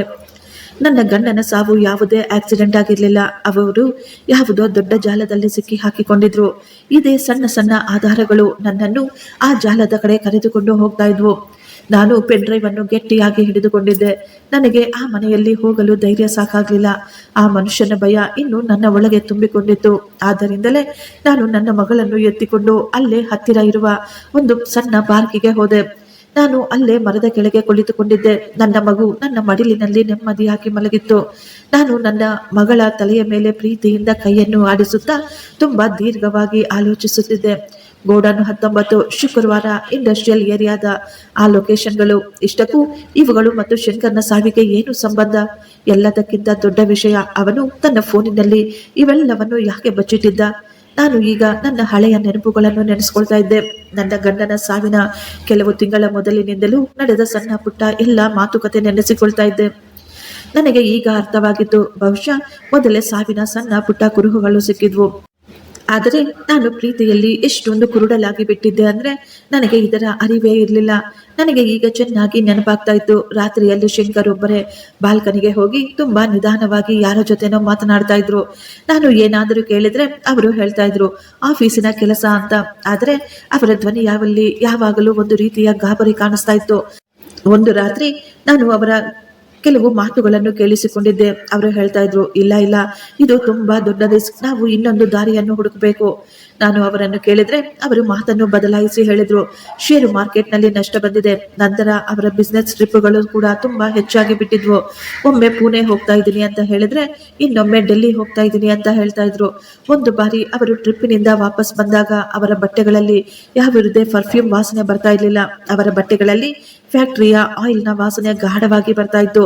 ಇದರ ಬಗ್ಗೆ ನಾನು ಕೇಳಿದ್ರೆ ಅವರು ನಗುತ್ತಾ ಹೇಳಿದ್ರು, ಕ್ಲೈಂಟಿನ ಜೊತೆ ಅವರ ಫ್ಯಾಕ್ಟರಿಗೆ ಹೋಗಿದ್ದೆ. ನಾನು ಕೂಡ ಏನನ್ನು ಯೋಚಿಸದೆ ಅವರ ಮಾತನ್ನು ಸತ್ಯ ಅಂತ ನಂಬಿಬಿಟ್ಟಿದ್ದೆ. ನನಗೆ ಈಗ ಆ ರಾತ್ರಿಗಳು ನೆನಪಿಗೆ ಬರ್ತಾ ಇದ್ವು. ಕೆಲವೊಮ್ಮೆ ಮಧ್ಯರಾತ್ರಿಗಳಲ್ಲಿ ಅವರು ತುಂಬಾ ಗಾಬರಿಯಿಂದ ಎದ್ದು ಕುಳಿತುಕೊಳ್ತಾ ಇದ್ರು. ನಾನು ಕೇಳಿದಾಗ ಅವರು ಹೇಳ್ತಾ ಇದ್ರು, ಯಾವುದೋ ಕೆಟ್ಟ ಕನಸು ನೋಡಿದೆ ಅಂತ. ಆದರೆ ಅವರು ಯಾವಾಗಲೂ ಕಿಟಕಿಯ ಹೊರಗೆ ಆ ಕತ್ತಲನ್ನೇ ನೋಡುತ್ತಾ ಕುಳಿತುಕೊಳ್ತಾ ಇದ್ರು. ಬಹುಶಃ ಅಲ್ಲಿ ಯಾರೋ ಅವರಿಗಾಗಿ ಕಾಯುತ್ತಿರುವಂತೆ. ನನ್ನ ಗಂಡ ಕೆಲವು ದಿನಗಳಿಂದ ತುಂಬಾ ಸಣ್ಣಗಾಗಿ ಬಿಟ್ಟಿದ್ರು. ಅವರು ಯಾವಾಗಲೂ ಎಲ್ಲರ ಮೇಲೂ ತುಂಬಾ ಕೋಪ ಮಾಡ್ಕೊಳ್ತಾ ಇದ್ರು. ನಾನು ಅಂದುಕೊಳ್ತಾ ಇದ್ದೆ ಆಫೀಸಿನ ಯಾವುದೋ ಸ್ಟ್ರೆಸ್ ಇರಬೇಕು ಅಂತ. ಆದರೆ ಆ ಸಮಯದಲ್ಲಿ ನನಗೆ ಅರ್ಥವಾಗ್ಲಿಲ್ಲ, ಇದೇ ಸ್ಟ್ರೆಸ್ ಒಂದು ದಿನ ಅವರ ಜೀವವನ್ನೇ ತೆಗೆದು ಬಿಡುತ್ತೆ ಅಂತ. ಇಷ್ಟಕ್ಕೂ ನನ್ನ ಗಂಡ ನನ್ನಿಂದ ಏನು ಮುಚ್ಚಿಡ್ತಾ ಇದ್ರು? ಅವರು ಯಾವ ಭಯಾನಕವಾದ ಆಟದ ಭಾಗವಾಗಿದ್ರು? ಪೊಲೀಸ್ ಅವರ ಆ ರಿಪೋರ್ಟ್ಗಳು ಸತ್ಯನ? ರಿಪೋರ್ಟ್ಗಳಲ್ಲಿ ಬರೆಯಲಾಗಿತ್ತು ಅವರು ಡ್ರಿಂಕ್ಸ್ ಮಾಡಿ ಗಾಡಿ ಓಡಿಸ್ತಾ ಇದ್ರು, ಆದ್ದರಿಂದಲೇ ಆಕ್ಸಿಡೆಂಟ್ ಆಗಿದೆ ಅಂತ. ನನ್ನ ಮೆದುಳಿನಲ್ಲಿ ಈಗ ಸಾವಿರಾರು ಪ್ರಶ್ನೆಗಳು ಎದ್ದಿದ್ವು. ಆಗಲೇ ನಾನು ಮಗುವಿನ ಕೈಯಲ್ಲಿದ್ದ ಹಳೆಯ ಟೆಡಿಬೇರ್ ಅನ್ನು ನೋಡಿದೆ. ಮಗಳು ಮಲಗುವ ಸಮಯದಲ್ಲೂ ಕೂಡ ತನ್ನಿಂದ ಆ ಬೊಂಬೆಯನ್ನು ದೂರ ಮಾಡ್ತಾ ಇರಲಿಲ್ಲ. ಇದು ಅದೇ ಬೊಂಬೆಯಾಗಿತ್ತು. ಶಂಕರ್ ತನ್ನ ಮಗಳ ಬರ್ತಡೆಗಾಗಿ ಕೊನೆಯ ಬಾರಿ ಇದನ್ನು ತಂದುಕೊಟ್ಟಿದ್ರು. ನನಗೆ ಆ ದಿನ ತುಂಬಾ ಚೆನ್ನಾಗಿ ನೆನಪಿದೆ. ಶಂಕರ್ ತನ್ನ ಮಗಳಿಗೆ ಯಾವುದೋ ದುಬಾರಿ ಆಟದ ಸಾಮಾನುಗಳನ್ನು ಅಥವಾ ಬಾಬಿ ಡಾಲ್ ಅನ್ನು ತಂದುಕೊಡುವ ಬದಲು ಈ ಹಳೆಯ ಟೆಡಿ ಬೇರ್ ಅನ್ನು ತಂದಿದ್ರು. ಆ ಸಮಯದಲ್ಲಿ ಈ ಹಳೆಯ ಬೊಂಬೆಯನ್ನು ನೋಡಿ ನನಗೆ ತುಂಬಾ ಕೋಪ ಬಂದಿತ್ತು. ನಾನು ಅಂದುಕೊಳ್ತಾ ಇದ್ದೆ, ನಮಗೆ ಅಷ್ಟೊಂದು ಕಷ್ಟಗಳು ಬಂದುಬಿಟ್ಟಿದವ, ನಮ್ಮ ಮಗಳಿಗೆ ಈ ರೀತಿ ಹಳೆಯ ಆಟದ ಸಾಮಾನುಗಳನ್ನು ಕೊಡಲು. ಗಂಡನನ್ನು ಕೇಳಿದಾಗ ಶಂಕರ್ನ ಮುಖದಲ್ಲಿ ಕೇವಲ ಒಂದು ಮಂದಹಾಸವಿತ್ತು. ಅವರು ತನ್ನ ಮಗಳ ಹತ್ತಿರ ಹೋಗಿ ತುಂಬಾ ಗಂಭೀರವಾದ ಧ್ವನಿಯಲ್ಲಿ ಹೇಳಿದ್ರು, ಮಗಳೇ, ಇದು ಯಾವುದೋ ಸಾಧಾರಣವಾದ ಬೊಂಬೆಯಲ್ಲ, ಇದು ಒಂದು ಖಜಾನ. ನೀನು ನನಗೆ ಒಂದು ಪ್ರಾಮಿಸ್ ಮಾಡು, ನೀನು ಇದನ್ನು ಯಾವಾಗಲೂ ನಿನ್ನ ಬಳಿ ಇಟ್ಕೊಳ್ಬೇಕು. ಯಾರಿಗೂ ಈ ಬೊಂಬೆಯನ್ನು ಮುಟ್ಟಿಕೊಳ್ಳಲು ಸಹ ಕೊಡಬಾರದು. ಇದನ್ನು ಯಾವತ್ತೂ ಕಳೆದುಕೊಳ್ಳಬಾರದು. ಸಂಧ್ಯಾ ಆ ಸಮಯದಲ್ಲಿ ನಗುತ್ತಾ ತನ್ನ ತಂದೆಗೆ ಸರಿ ಅಂತ ಹೇಳಿದ್ಲು. ತೊದಲುತ್ತಿರುವ ಧ್ವನಿಯಲ್ಲೇ, ಅಪ್ಪ, ನಾನು ಇದರ ಹೆಸರನ್ನು ಖಜಾನ ಅಂತ ಇಡ್ತೀನಿ ಅಂತ ಹೇಳಿದ್ಲು. ಆ ಸಮಯದಲ್ಲಿ ಈ ವಿಷಯಗಳು ನನಗೆ ಅಷ್ಟಾಗಿ ಗಮನಿಸಲಿಲ್ಲ. ಆದರೆ ಈಗ ಈ ಗೋಲ್ಡನ್ ನಂಬರ್ 19, ಶಂಕರ್ನ ಧ್ವನಿ ಮತ್ತು ಸಂಧ್ಯಾಳ ಹಳೆಯ ಗೊಂಬೆ ಇವೆಲ್ಲವೂ ನನ್ನ ಮೆದುಳಿನಲ್ಲಿ ಪದೇ ಪದೇ ಓಡ್ತಾ ಇದ್ವು. ನಾನು ಈಗ ಅಂದುಕೊಂಡೆ, ಬಹುಶಃ ನನ್ನ ಗಂಡ ಯಾವುದಾದರೂ ಆಧಾರಗಳನ್ನು ತನ್ನ ಫೋನಿನಲ್ಲಿ ಅಲ್ಲದೆ ನನ್ನ ಮಗಳ ಈ ಬೊಂಬೆಯಲ್ಲಿ ಏನಾದರೂ ಬಚ್ಚಿಟ್ಟಿರಬಹುದಾ? ಅವರು ಯಾವುದೋ ರಹಸ್ಯವನ್ನು ಬಚ್ಚಿಡಲು ಈ ಬೊಂಬೆಯನ್ನು ಉಪಯೋಗಿಸಿಕೊಂಡಿದ್ದಾರಾ? ನಾನು ತಕ್ಷಣ ಅಲ್ಲಿಂದ ಎದ್ದು ತುಂಬಾ ಬೇಗ ಮನೆಗೆ ಹೋಗ್ತಾ ಇದ್ದೆ. ಬೇಗ ಮನೆಗೆ ಹೋಗಿ ಇದನ್ನು ಚೆಕ್ ಮಾಡಬೇಕಾಗಿತ್ತು. ಆದರೆ ಅದೇ ಸಮಯದಲ್ಲಿ ನನ್ನೊಳಗೆ ಒಂದು ಹೊಸ ಭಯ ಕೂಡ ಶುರುವಾಗ್ಬಿಟ್ಟಿತ್ತು. ಒಂದು ವೇಳೆ ನಿಜವಾಗಿಯೂ ಈ ಬೊಂಬೆಯಲ್ಲಿ ಯಾವುದಾದರೂ ರಹಸ್ಯ ಅಡಗಿದ್ರೆ ಇಷ್ಟಕ್ಕೂ ಆ ವಸ್ತು ಯಾವುದು? ಅದಕ್ಕಾಗಿ ನನ್ನ ಗಂಡನ ಜೀವವನ್ನೇ ತೆಗೆದು ಹಾಕಿದ್ರು. ಇಷ್ಟು ದಿನದಿಂದ ನನ್ನ ಹಿಂದೆ ಬಿದ್ದಿರುವ ಆ ಜನರಿಗೆ ಈ ಬೊಂಬೆಯ ಬಗ್ಗೆ ಏನಾದರೂ ಗೊತ್ತಾ? ನಾನು ಈಗ ತುಂಬಾ ಬೇಗ ನನ್ನ ಮಗುವನ್ನು ಬೊಂಬೆಯನ್ನು ಎತ್ತಿಕೊಂಡು ಅಲ್ಲಿಂದ ಮನೆಯ ಕಡೆ ಹೋಗಿದ್ದೆ. ಈಗ ಆ ದಾರಿಗಳು ನನಗೆ ತುಂಬಾ ದೂರ ಮತ್ತು ಭಯಾನಕವಾಗಿ ಕೂಡ ಅನ್ನಿಸ್ತಾ ಇದ್ವು. ನಾನು ತುಂಬಾ ಬೇಗ ಬೇಗ ಹೆಜ್ಜೆಯನ್ನು ಹಾಕುತ್ತಾ ಮನೆಯೊಳಗೆ ಹೋದ ತಕ್ಷಣ ಬಾಗಿಲನ್ನು ಬಂದ್ ಮಾಡಿಬಿಟ್ಟೆ. ಬಾಗಿಲಿನ ಶಬ್ದ ಕೇಳಿ ಸಂಧ್ಯಾ ಕೂಡ ಎದ್ದು ಅವಳು ಗಾಬರಿಯಿಂದ ನನ್ನನ್ನೇ ನೋಡ್ತಾ ಇದ್ಲು. ಅಮ್ಮ, ನಾವು ಮನೆಗೆ ಬಂದ್ಬಿಟ್ವಾ ಅಂತ ಕೇಳಿದ್ಲು. ಹೌದು, ಅಮ್ಮನಿಗೆ ಸ್ವಲ್ಪ ಕೆಲಸವಿದೆ ಅಂತ ಹೇಳಿ ನಾನು ಅಲ್ಲೇ ಹಾಸಿಗೆಯ ಮೇಲೆ ಮಗುವನ್ನು ಕೂರಿಸಿ ನಾನು ಈಗ ಆ ಬೊಂಬೆಯನ್ನೇ ನೋಡ್ತಾ ಇದ್ದೆ. ನನ್ನ ನಡುಗುತ್ತಿರುವ ಕೈಗಳಿಂದಲೇ ಈಗ ಆ ಬೊಂಬೆಯನ್ನು ಎತ್ತಿಕೊಂಡೆ. ಹೊರಗಿನಿಂದ ನೋಡ್ಬೇಕಾದ್ರೆ ಆ ಗೊಂಬೆ ಮಾಮೂಲಿ ಬೊಂಬೆಯ ರೀತಿಯ ಕಾಣಿಸ್ತಾ ಇತ್ತು. ನಾನು ಅದನ್ನು ಎಲ್ಲ ಕಡೆಯಿಂದಲೂ ತಿರುಗಿಸಿ ತಿರುಗಿಸಿ ನೋಡ್ತಾ ಇದ್ದೆ. ಅದರಲ್ಲಿ ಯಾವುದಾದರೂ ಜಿಪ್ ಇದೆಯಾ ಅಥವಾ ಬಟನ್ ಇದೆಯಾ ಅಂತ. ಆದರೆ ಆ ರೀತಿ ಏನೂ ಇರಲಿಲ್ಲ. ನನ್ನ ಅನುಮಾನ ಸುಳ್ಳ? ಭಯದಿಂದ ನಾನು ಇಲ್ಲ ಸಲ್ಲದ ವಿಷಯಗಳನ್ನು ಯೋಚಿಸುತ್ತಿದ್ದೀನ ಅಂತ ನಾನು ಈಗ ನಿರಾಸೆಯಿಂದ ಕುಳಿತುಕೊಂಡಿದ್ದೆ. ಆಗಲೇ ಆ ಟೆಡಿ ಬೇರಿನ ಕಿವಿಯ ಪಕ್ಕದಲ್ಲಿ ನನಗೆ ಏನೋ ವಸ್ತು ಬೆರಳಿಗೆ ತಗುಲಿದ ಹಾಗೆ ಅನ್ನಿಸಿತು. ಅಲ್ಲಿನ ಹೊಲಿಗೆ ಬೇರೆ ಎಲ್ಲಾ ಕಡೆಗಿಂತಲೂ ಸ್ವಲ್ಪ ವಿಭಿನ್ನವಾಗಿತ್ತು. ಕೈಯಿಂದ ಹೊಲಿದ ಹಾಗೆ ಕಾಣಿಸ್ತಾ ಇತ್ತು. ನನ್ನ ಹೃದಯ ಈಗ ತುಂಬಾ ಜೋರಾಗಿ ಹೊಡ್ಕೊಳ್ತಾ ಇತ್ತು. ನಾನು ತಕ್ಷಣ ನನ್ನ ಬ್ಯಾಗ್ ಅನ್ನು ಓಪನ್ ಮಾಡಿ ಅದರೊಳಗಿಂದ ಒಂದು ಸಣ್ಣ ಕತ್ತರಿ ತೆಗೆದುಕೊಂಡೆ. ನನ್ನ ಕೈಗಳು ನಡುಗ್ತಾ ಇತ್ತು. ನನ್ನ ಮಗಳ ಬೊಂಬೆಯನ್ನು ಕಟ್ ಮಾಡಬೇಕಾದ್ರೆ ನನಗೆ ತುಂಬಾ ದುಃಖವಾಗ್ತಾ ಇತ್ತು. ಆದರೆ ನನಗೆ ಈಗ ಬೇರೆ ದಾರಿ ಇರಲಿಲ್ಲ. ನಾನು ನಿಧಾನವಾಗಿ ಅಲ್ಲಿದ್ದ ಎಲ್ಲ ಹೊಲಿಗೆಗಳನ್ನು ತೆಗೆದು ಬಿಟ್ಟೆ. ಒಳಗೆ ಬಿಳಿ ಹತ್ತಿ ಕಾಣಿಸ್ತಾ ಇತ್ತು. ನಾನು ಬೆರಳನ್ನು ಹಾಕಿ ಒಳಗೆ ಚೆಕ್ ಮಾಡಬೇಕಾದ್ರೆ ನನ್ನ ಬೆರಳುಗಳಿಗೆ ಯಾವುದೋ ಒಂದು ಗಟ್ಟಿಯಾದ ವಸ್ತು ತಗುಲಿತು. ಒಳಗೆ ಒಂದು ಸಣ್ಣ ಪೆನ್ ಡ್ರೈವ್ ಒಂದು ಪ್ಲಾಸ್ಟಿಕ್ ಕವರ್ನಲ್ಲಿ ಸುತ್ತು ಇಡಲಾಗಿತ್ತು. ಅದನ್ನು ನೋಡಿದ ತಕ್ಷಣ ನಾನು ಶಾಕ್ನಿಂದ ಹಾಗೆಯೇ ಕುಳಿತುಕೊಂಡೆ. ನನ್ನ ಅನುಮಾನ ಈಗ ನಿಜವಾಗಿತ್ತು. ಶಂಕರ್ ತನ್ನ ದೊಡ್ಡ ರಹಸ್ಯವನ್ನು ಈ ಬೊಂಬೆಯೊಳಗೆ ಬಚ್ಚಿಟ್ಟಿದ್ದ. ಈಗ ನನಗೆ ಒಂದು ಕಡೆ ಸಂತೋಷವಾಗ್ತಾ ಇದ್ರೆ ಇನ್ನೊಂದು ಕಡೆ ತುಂಬಾ ಹೆಚ್ಚಿನ ಭಯ ಕೂಡ ಆಗ್ತಾ ಇತ್ತು. ನನ್ನ ಕೈಯಲ್ಲಿದ್ದ ಈ ವಸ್ತು ಬಹುಶಃ ನನ್ನ ಗಂಡಿನ ಸಾವಿನ ಪೂರ್ತಿ ಸತ್ಯವನ್ನು ಹೊರತರಬಹುದಾಗಿತ್ತು. ನಾನು ಇನ್ನೂ ಆ ಪೆನ್ ಡ್ರೈವ್ ಅನ್ನು ನೋಡ್ತಾ ಇದ್ದೆ. ಅಷ್ಟರಲ್ಲೇ ಯಾರೋ ತುಂಬಾ ಜೋರಾಗಿ ಬಾಗಿಲನ್ನು ತಟ್ಟುವ ಶಬ್ದ ಕೇಳಿಸ್ತಾ ಇತ್ತು. ನಾನು ತುಂಬಾ ಹೆದರಿಕೊಂಡು ಆ ಪೆನ್ ಡ್ರೈವ್ ಅನ್ನು ಮತ್ತು ಆ ಗೊಂಬೆಯನ್ನು ಅಲ್ಲೇ ಮಂಚದ ಕೆಳಗೆ ಬಚ್ಚಿಟ್ಟು ಬಿಟ್ಟೆ. ಸಂಧ್ಯಾ ಭಯದಿಂದ ತುಂಬಾ ಜೋರಾಗಿ ಅಳಲು ಶುರು ಮಾಡಿದಳು. ಹೊರಗಿನಿಂದ ತುಂಬಾ ಜೋರಾದ ಶಬ್ದಗಳು. ತಕ್ಷಣ ಬಾಗಿಲನ್ನು ತೆಗೆಯ ರಾಕ್ಷಸಿ, ಬೇಗ ಬಾಗಿಲನ್ನು ತೆಗಿ. ಆ ಶಬ್ದ ಕೇಳಿ ಒಂದು ಕ್ಷಣ ನನ್ನ ಉಸಿರೇ ನಿಂತಂತೆ ಆಗ್ಬಿಟ್ಟಿತ್ತು. ಇದು ಬೇರೆ ಯಾರೂ ಅಲ್ಲ, ನನ್ನ ಅತ್ತೆ ರಾಧಿಕಾ. ಇಷ್ಟಕ್ಕೂ ಇವರಿಗೆ ಹೇಗೆ ಗೊತ್ತಾಯ್ತು? ಈ ಸಮಯದಲ್ಲಿ ಇವರು ಇಲ್ಲಿ ಯಾಕೆ, ಹೇಗೆ ಬಂದರು? ನನ್ನ ಮೈದುನ ಹೇಳ್ತಾ ಇದ್ದ, ನೀನು ತಕ್ಷಣ ಬಾಗಿಲನ್ನು ತೆಗೆ, ಇಲ್ಲ ಅಂದ್ರೆ ನಾನು ಬಾಗಿಲನ್ನು ಒಡೆದು ಹಾಕ್ತೀನಿ ಅಂತ. ನಾನು ನನ್ನ ಸಣ್ಣ ಮಗುವನ್ನು ತಬ್ಬಿಕೊಂಡು ಭಯದಿಂದ ಆ ರೂಮಿನ ಒಂದು ಮೂಲೆಯಲ್ಲಿ ಕುಳಿತುಕೊಂಡಿದ್ದೆ. ನನಗೆ ಚೆನ್ನಾಗಿ ಗೊತ್ತು, ಒಂದು ವೇಳೆ ನಾನೇನಾದರೂ ಬಾಗಿಲು ತೆರೆದ್ರೆ ಇವರು ನನ್ನನ್ನು ಖಂಡಿತ ಜೀವಂತವಾಗಿ ಬಿಡೋದಿಲ್ಲ ಅಂತ. ಹೊರಗಿನಿಂದ ಅತ್ತೆ ಜೋರಾಗಿ ಕೂಗಾಡ್ತಾ ಇದ್ರು, ಒಡೆದು ಹಾಕು, ತಕ್ಷಣ ಈ ಬಾಗಿಲನ್ನು ಹೊಡೆದು ಹಾಕು ಅಂತ. ಮರುಕ್ಷಣವೇ ತುಂಬಾ ಜೋರಾದ ಶಬ್ದ. ಬಾಗಿಲ ಬಳಿ ಇದ್ದ ಸಣ್ಣ ಕಿಟಕಿಯನ್ನು ನನ್ನ ಮೈದುನ ಕಲ್ಲಿನಿಂದ ಹೊಡೆದು ಹಾಕಿದ್ದ. ಅವನು ತನ್ನ ಕೈಯನ್ನು ಒಳಗೆ ಹಾಕಿ ಬಾಗಿಲನ್ನು ಓಪನ್ ಮಾಡಿಬಿಟ್ಟ. ನನ್ನ ಅತ್ತೆ ಮತ್ತು ಮೈದುನ ಇಬ್ಬರು ಈಗ ತುಂಬಾ ಕೋಪದಿಂದ ನನ್ನ ಎದುರುಗಡೆ ನಿಂತ್ಕೊಂಡಿದ್ರು. ಎಲ್ಲಿದೆ, ನೀನು ಎಲ್ಲಿ ಬಚ್ಚಿಟ್ಟಿದೀಯಾ ಅದನ್ನು? ನನ್ನ ಅತ್ತೆ ನನ್ನ ಕೂದಲನ್ನು ಹಿಡಿದುಕೊಂಡು ಕೇಳ್ತಾ ಇದ್ರು. ತೆಗಿಯೇ, ಹೊರಗೆ ತೆಗಿ, ಆ ವಸ್ತುವನ್ನು ನನಗೆ ಕೊಟ್ಟು ಬಿಡು, ಅದನ್ನು ನನಗೆ ಕೊಟ್ಟು ಬಿಡು ಅಂತ ಕೇಳ್ತಾ ಇದ್ರು. ಅತ್ತೆ, ನೀವು ಏನು ಹೇಳ್ತಾ ಇದ್ದೀರಾ ಅಂತ ನಾನು ನೋವಿನಿಂದ ನರಳುತ್ತಾ ಕೇಳ್ತಾ ಇದ್ದೆ. ನನ್ನ ಮೈದುನ ಕಣ್ಣನ್ನು ದೊಡ್ಡದಾಗಿ ಕೆಂಪಗೆ ಮಾಡಿಕೊಂಡು ಇನ್ನು ನಾಟಕ ಆಡುವ ಅವಶ್ಯಕತೆ ಇಲ್ಲ ಅಂತ ಹೇಳಿ ಅವನು ಆ ಪೂರ್ತಿ ರೂಮನ್ನು ಹುಡುಕಾಡ್ತಾ ಇದ್ದ. ಶಂಕರ್ ಯಾವುದಾದರೂ ಡೈರಿ ಅಥವಾ ಕಾಗದ ಪತ್ರಗಳನ್ನು ಬಿಟ್ಟು ಹೋಗಿದ್ದಾನ?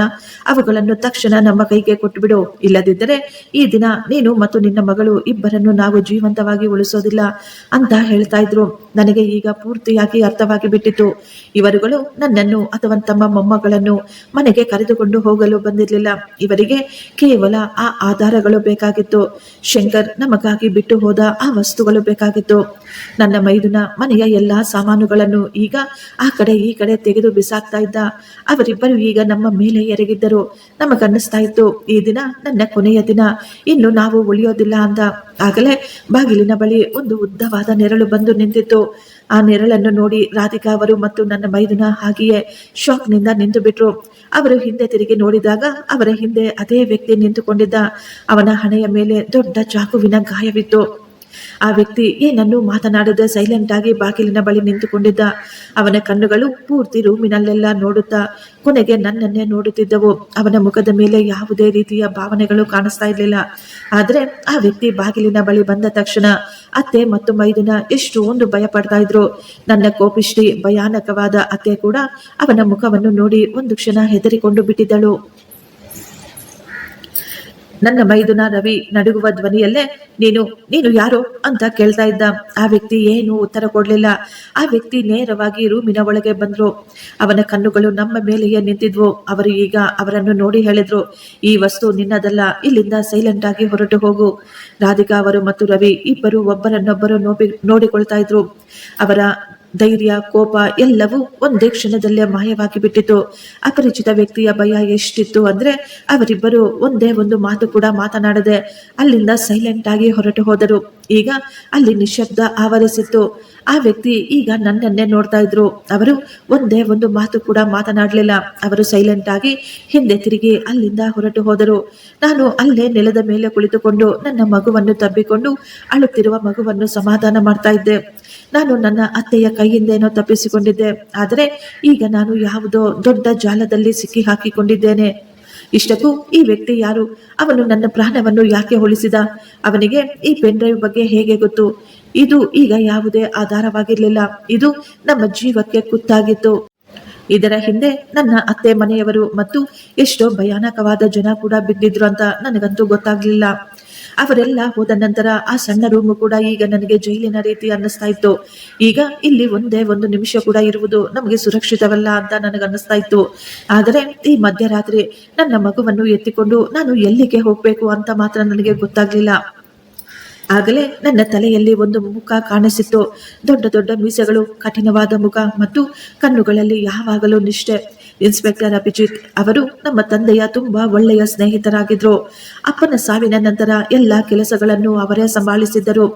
ನನ್ನ ಮದುವೆಯ ಸಮಯದಲ್ಲಿ ಅಂಕಲ್ ನನ್ನ ತಲೆಯ ಮೇಲೆ ಕೈಯಿಟ್ಟು, ಮಗಳೇ, ಜೀವನದಲ್ಲಿ ಯಾವತ್ತಾದರೂ ಏನಾದರೂ ತೊಂದರೆ ಬಂದ್ರೆ ನೀನು ನನ್ನನ್ನು ನೆನೆಸಿಕೋ, ನೀನು ಕೂಡ ನನ್ನ ಮಗಳಿದ್ದ ಹಾಗೆ ಅಂತ ಧೈರ್ಯವನ್ನು ಹೇಳಿದ್ರು. ಇಷ್ಟು ವರ್ಷದಲ್ಲಿ ನಾನು ಯಾವತ್ತೂ ಅವರಿಗೆ ತೊಂದರೆಯನ್ನು ಕೊಟ್ಟಿರಲಿಲ್ಲ. ಆದರೆ ಅವರನ್ನು ಬಿಟ್ಟರೆ ಈಗ ನನಗೆ ಬೇರೆ ಯಾವುದೇ ದಾರಿ ಕಾಣಿಸ್ತಾ ಇರಲಿಲ್ಲ.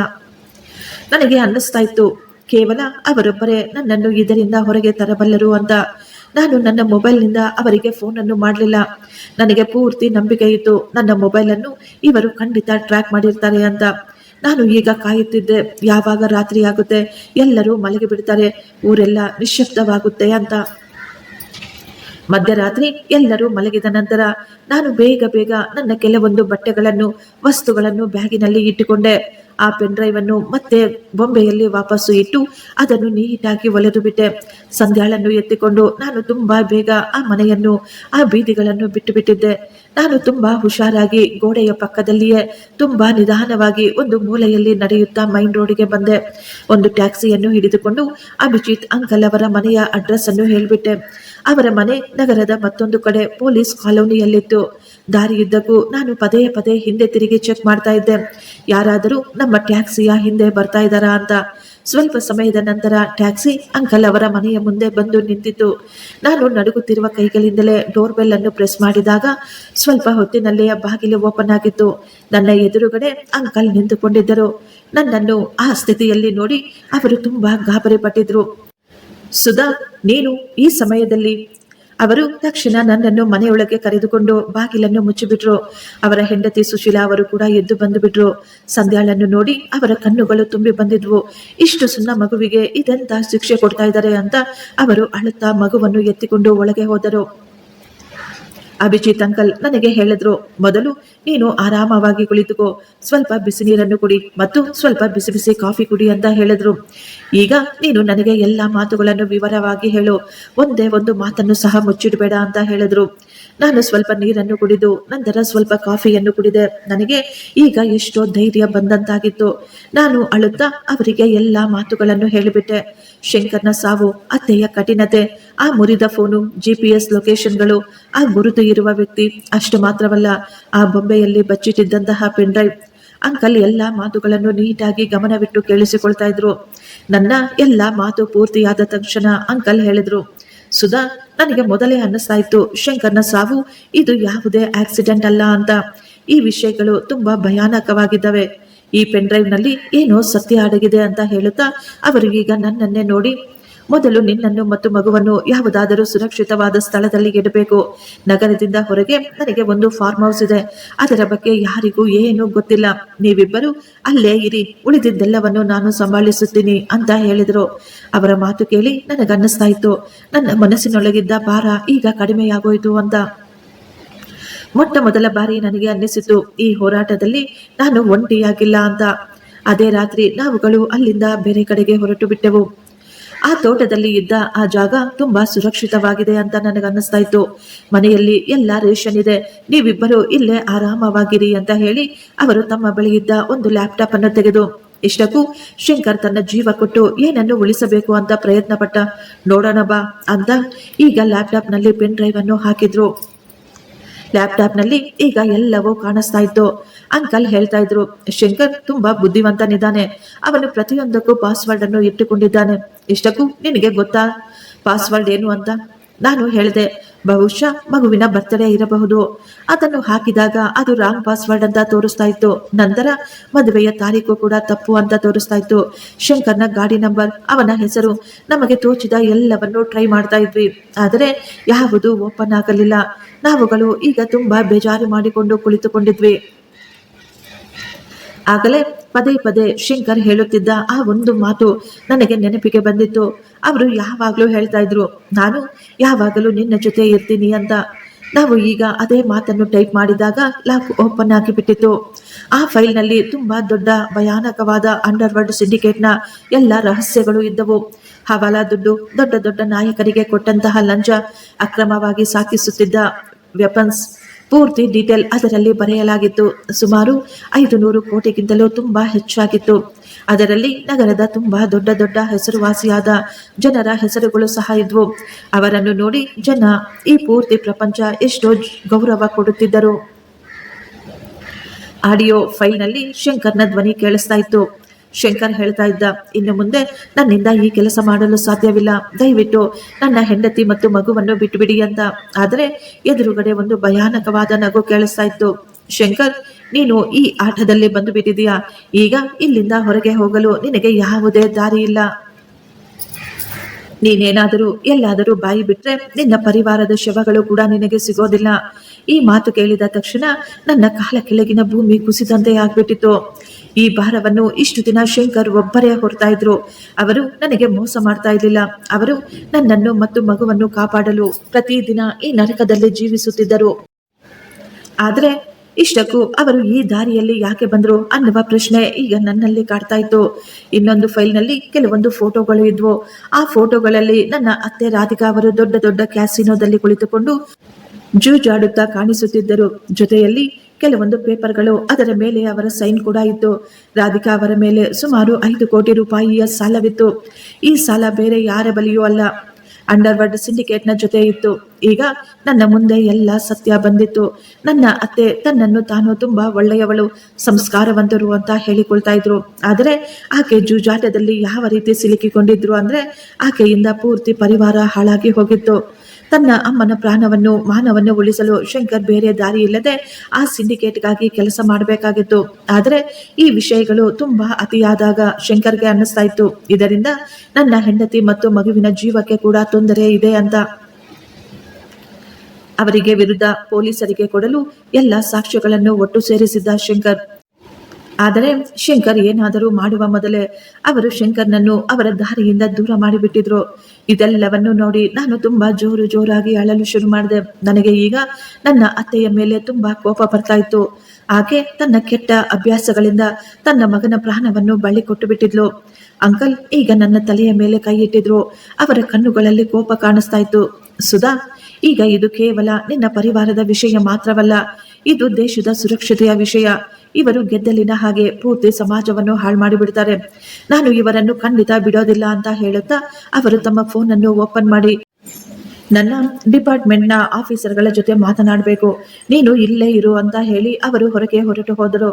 ನಾನು ಈಗ ಕಂಪ್ಯೂಟರ್ ಅನ್ನು ನೋಡ್ತಾ ಇದ್ದೆ. ಅದರಲ್ಲಿ ಇನ್ನೊಂದು ಫೋಲ್ಡರ್ ಕೂಡ ಇತ್ತು. ನಾನು ಈಗ ನಡುಗುತ್ತಿರುವ ಕೈಗಳಿಂದಲೇ ಆ ಫೋಲ್ಡರ್ ಅನ್ನು ಓಪನ್ ಮಾಡಿದೆ. ಅದರಲ್ಲಿ ಒಂದು ವಿಡಿಯೋ ಇತ್ತು.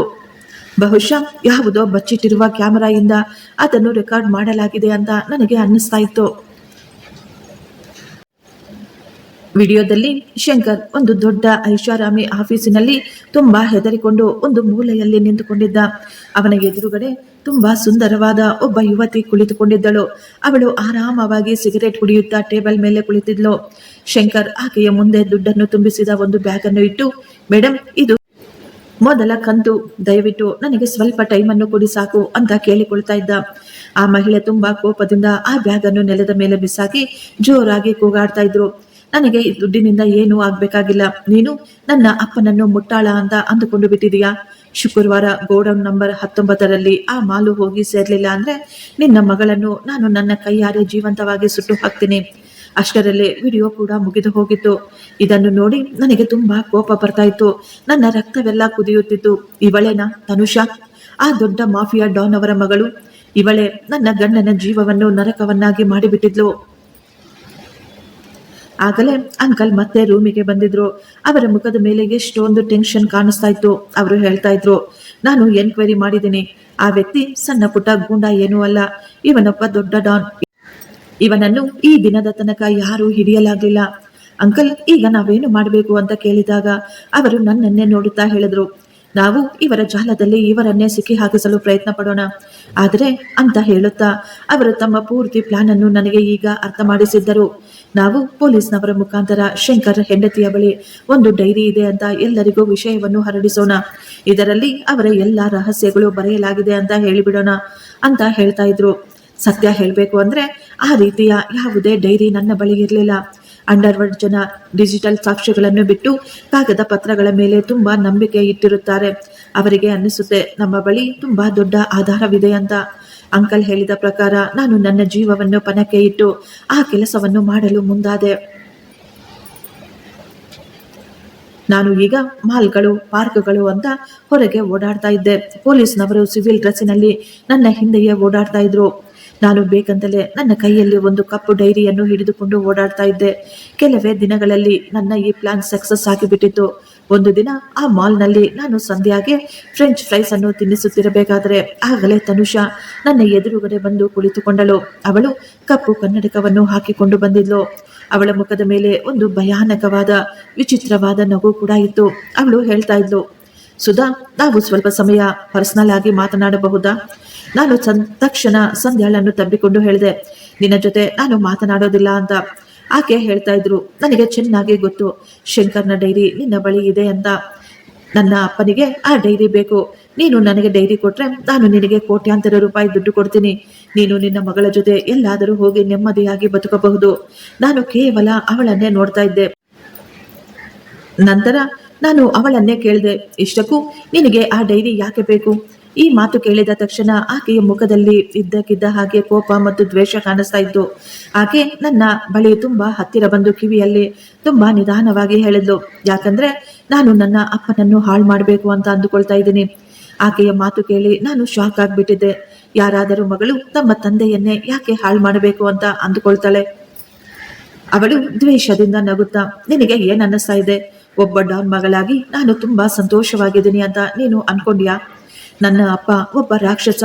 ಅವನು ನನ್ನನ್ನು ಮನುಷ್ಯಳ ರೀತಿಯಲ್ಲ, ಒಂದು ಮಿಷನ್ನ ರೀತಿ ಬೆಳೆಸಿದ್ದಾನೆ. ಅವನು ಅಂದುಕೊಳ್ತಾ ಇದ್ದಾನೆ ನಾನು ಅವನ ಕೆಟ್ಟ ಸಾಮ್ರಾಜ್ಯವನ್ನು ಆಳ್ಬೇಕು ಅಂತ. ನಿನ್ನ ಗಂಡನೇನು ಮೊದಲ ವ್ಯಕ್ತಿಯನ್ನಲ್ಲ ನನ್ನ ತಂದೆಯ ಲಿಸ್ಟಿನಲ್ಲಿ. ನನ್ನ ಪ್ರೀತಿಯನ್ನು ಕೂಡ ನನ್ನ ತಂದೆ ಕೊಂದು ಹಾಕಿದ್ದಾನೆ. ನಾನು ಈ ಹೊಲಸು ಜಾಗದಿಂದ ಹೊರಬರಬೇಕು ಅಂದುಕೊಳ್ತಾ ಇದ್ದೀನಿ. ನೀನು ನನಗೆ ಡೈರಿಯನ್ನು ಕೊಟ್ಟು ಬಿಡು, ನಾನು ಅದನ್ನು ಪೊಲೀಸರಿಗೆ ಕೊಟ್ಟು ನನ್ನ ತಂದೆಯನ್ನು ಜೈಲಿಗೆ ಹಾಕಿಸ್ತೀನಿ ಅಂತ ಹೇಳಿದ್ಲು. ಅವಳ ಮಾತು ಕೇಳಿ ನನಗೆ ಅವಳ ಮೇಲೆ ಒಂದು ಚೂರು ಕೂಡ ನಂಬಿಕೆನೇ ಬರಲಿಲ್ಲ. ನನಗನ್ನಿಸ್ತಾ ಇತ್ತು, ಬಹುಶಃ ಇದು ಒಂದು ಹೊಸ ಜಾಲವಿರಬೇಕು ಅಂತ. ನಾನು ನೇರವಾಗಿ ಆಕೆಗೆ ಹೇಳಿಬಿಟ್ಟೆ, ಇಲ್ಲ, ನಾನು ನಿಮಗೆ ಏನನ್ನೂ ಕೊಡೋದಿಲ್ಲ ಅಂತ. ನನ್ನ ಮಾತು ಕೇಳಿದ ತಕ್ಷಣ ಆಕೆಯ ಮುಖದಲ್ಲಿ ತುಂಬಾ ಕೋಪ ಕಾಣಿಸ್ತಾ ಇತ್ತು. ಅವಳು ಕೇವಲ ಇಷ್ಟು ಮಾತ್ರ ಹೇಳಿದ್ಲು, ಇದರ ಪರಿಣಾಮ ಮಾತ್ರ ನೆಟ್ಟಗಿರೋದಿಲ್ಲ ಅಂತ ಹೇಳಿ ಅವಳು ಅಲ್ಲಿಂದ ಹೊರಟು ಹೋದಳು. ನಾನು ತಕ್ಷಣ ಫಾರ್ಮ್ ಹೌಸ್ಗೆ ಬಂದುಬಿಟ್ಟೆ ಮತ್ತು ಇನ್ಸ್ಪೆಕ್ಟರ್ ಅಂಕಲ್ಗೆ ನನ್ನ ಎಲ್ಲಾ ಮಾತುಗಳನ್ನು ಹೇಳಿದೆ. ಅವರು ಹೇಳ್ತಾ ಇದ್ರು, ಇದು ಅವಳ ಜಾಲ. ಅವಳು ಆ ಡೈರಿಯನ್ನು ನಿನ್ನಿಂದ ಪಡೆದು ಅವಳು ಡಾನ್ ಆಗ್ಬೇಕು ಅಂತ ಅಂದುಕೊಂಡಿದ್ದಾಳೆ ಅನ್ಸುತ್ತೆ. ಆಗಲೇ ಅಂಕಲ್ನ ಫೋನಿಗೆ ಒಂದು ಫೋನ್ ಬರ್ತಾ ಇತ್ತು.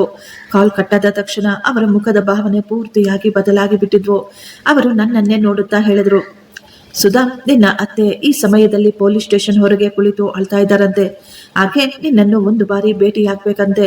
ಗೂಂಡಾಗಳು ಆಕೆಯನ್ನು ಕೊಂದು ಹಾಕ್ತೀನಿ ಅಂತ ಹೆದರಿಸಿದ್ದಾರಂತೆ. ಅಂಕಲ್ ನನ್ನನ್ನು ಇಲ್ಲಿಂದ ಹೊರಗೆ ಹೋಗುವುದು ಬೇಡ ಅಂತ ಹೇಳಿದ್ರು. ಆದರೆ ನನಗೆ ಅನ್ನಿಸ್ತಾ ಇತ್ತು, ಬಹುಶಃ ರಾಧಿಕಾ ಅವರ ಬಳಿ ಏನೋ ದೊಡ್ಡ ಆಧಾರ ಇರಬಹುದು ಅಂತ. ಪೊಲೀಸ್ ಅವರ ಸಹಾಯದಿಂದ ಈಗ ನಾನು ನನ್ನ ಅತ್ತೆಯನ್ನು ಒಂದು ಹಳೆಯ ದೇವಸ್ಥಾನದ ಬಳಿ ಭೇಟಿಯಾದೆ. ಆಕೆಯನ್ನು ನೋಡಿ ಒಂದು ಕ್ಷಣ ನಾನು ಶಾಕ್ನಿಂದ ಹಾಗೆಯೇ ನಿಂತುಕೊಂಡಿದ್ದೆ.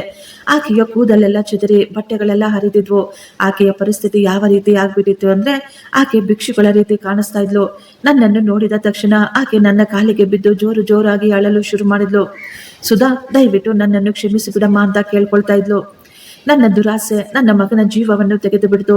ಅತ್ತೆ ಹೇಳ್ತಾ ಇದ್ರು, ಅವರು ಬೇಕು ಅಂತಲೇ ನನಗೆ ಜೂಜಾಟದ ಅಭ್ಯಾಸವನ್ನು ಮಾಡಿಸಿದ್ರು. ಯಾಕೆಂದ್ರೆ ಅವರು ನಿನ್ನ ಅಪ್ಪನ ಜೊತೆ ಸೇಡು ತೀರಿಸಿಕೊಳ್ಳಬೇಕು ಅಂದುಕೊಂಡಿದ್ರು. ತುಂಬಾ ವರ್ಷಗಳ ಮೊದಲು ನಿನ್ನ ಅಪ್ಪ ಪೊಲೀಸ್ನಲ್ಲಿ ಇರ್ಬೇಕಾದ್ರೆ ಅವರ ಎಷ್ಟೊಂದು ಮಾಲನ್ನು ಜಪ್ತಿ ಮಾಡಿದ್ರಂತೆ.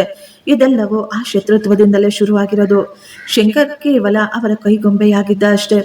ಆಕೆಯ ಮಾತಿನ ಮೇಲೆ ನನಗೆ ನಂಬಿಕೆನೇ ಬರಲಿಲ್ಲ. ಆಗಲೇ ರಾಧಿಕಾ ಅವರು ತಮ್ಮ ಹಳೆಯ ಬಟ್ಟೆಗಳಿಂದ ಒಂದು ಹಳೆಯ ಬೀಗವನ್ನು ತೆಗೆದು ನನ್ನ ಕೈಗೆ ಕೊಟ್ರು. ಸಾಯುವ ಮೊದಲು ಶಂಕರ್ ನನ್ನ ಕೈಗೆ ಬೀಗವನ್ನು ಕೊಟ್ಟ. ಅವನು ಹೇಳ್ತಾ ಇದ್ದ, ಇದರಲ್ಲಿ ಎಲ್ಲ ಆಧಾರಗಳು ಇದ್ದಾವೆ ಅಂತ. ಆದ್ರೆ ಆ ಸಮಯದಲ್ಲಿ ನಾನು ತುಂಬಾ ಹೆದರಿಕೊಂಡಿದ್ದೆ. ನಾನು ಅವನನ್ನು ಬೈದು ಅಲ್ಲಿಂದ ಓಡಿಸಿ ಬಿಟ್ಟಿದ್ದೆ. ಇದು ಒಂದು ಬ್ಯಾಂಕ್ ಲಾಕರ್ನ ಬೀಗ. ಇದರ ಮೇಲೆ 19 ಅಂತ ನಂಬರ್ ಕೂಡ ಬರೆಯಲಾಗಿದೆ. ಆಗಲೇ ಅಂಕಲ್ ಅವರು ಅಲ್ಲಿಗೆ ಬಂದು, ಸುಧಾ, ನಾವು ತಕ್ಷಣ ಇಲ್ಲಿಂದ ಹೋಗ್ಬೇಕು, ಅವರ ಜನ ಈ ಕಡೆನೆ ಬರ್ತಾ ಇದ್ದಾರೆ ಅಂತ ಹೇಳಿದಾಗ ನಾವು ತಕ್ಷಣ ಅಲ್ಲಿಂದ ಹೊರಟು ಹೋದೆವು. ಬೀಗ, ಫೋನ್ ಮತ್ತು ಲೊಕೇಶನ್ಗಳು ಎಲ್ಲವೂ ನನಗೆ ಈಗ ಅರ್ಥವಾಗ್ತಾ ಇತ್ತು. ನಾನು ತಕ್ಷಣ ನೇರವಾಗಿ ಆ ಬ್ಯಾಂಕಿಗೆ ಹೋದ್ವಿ.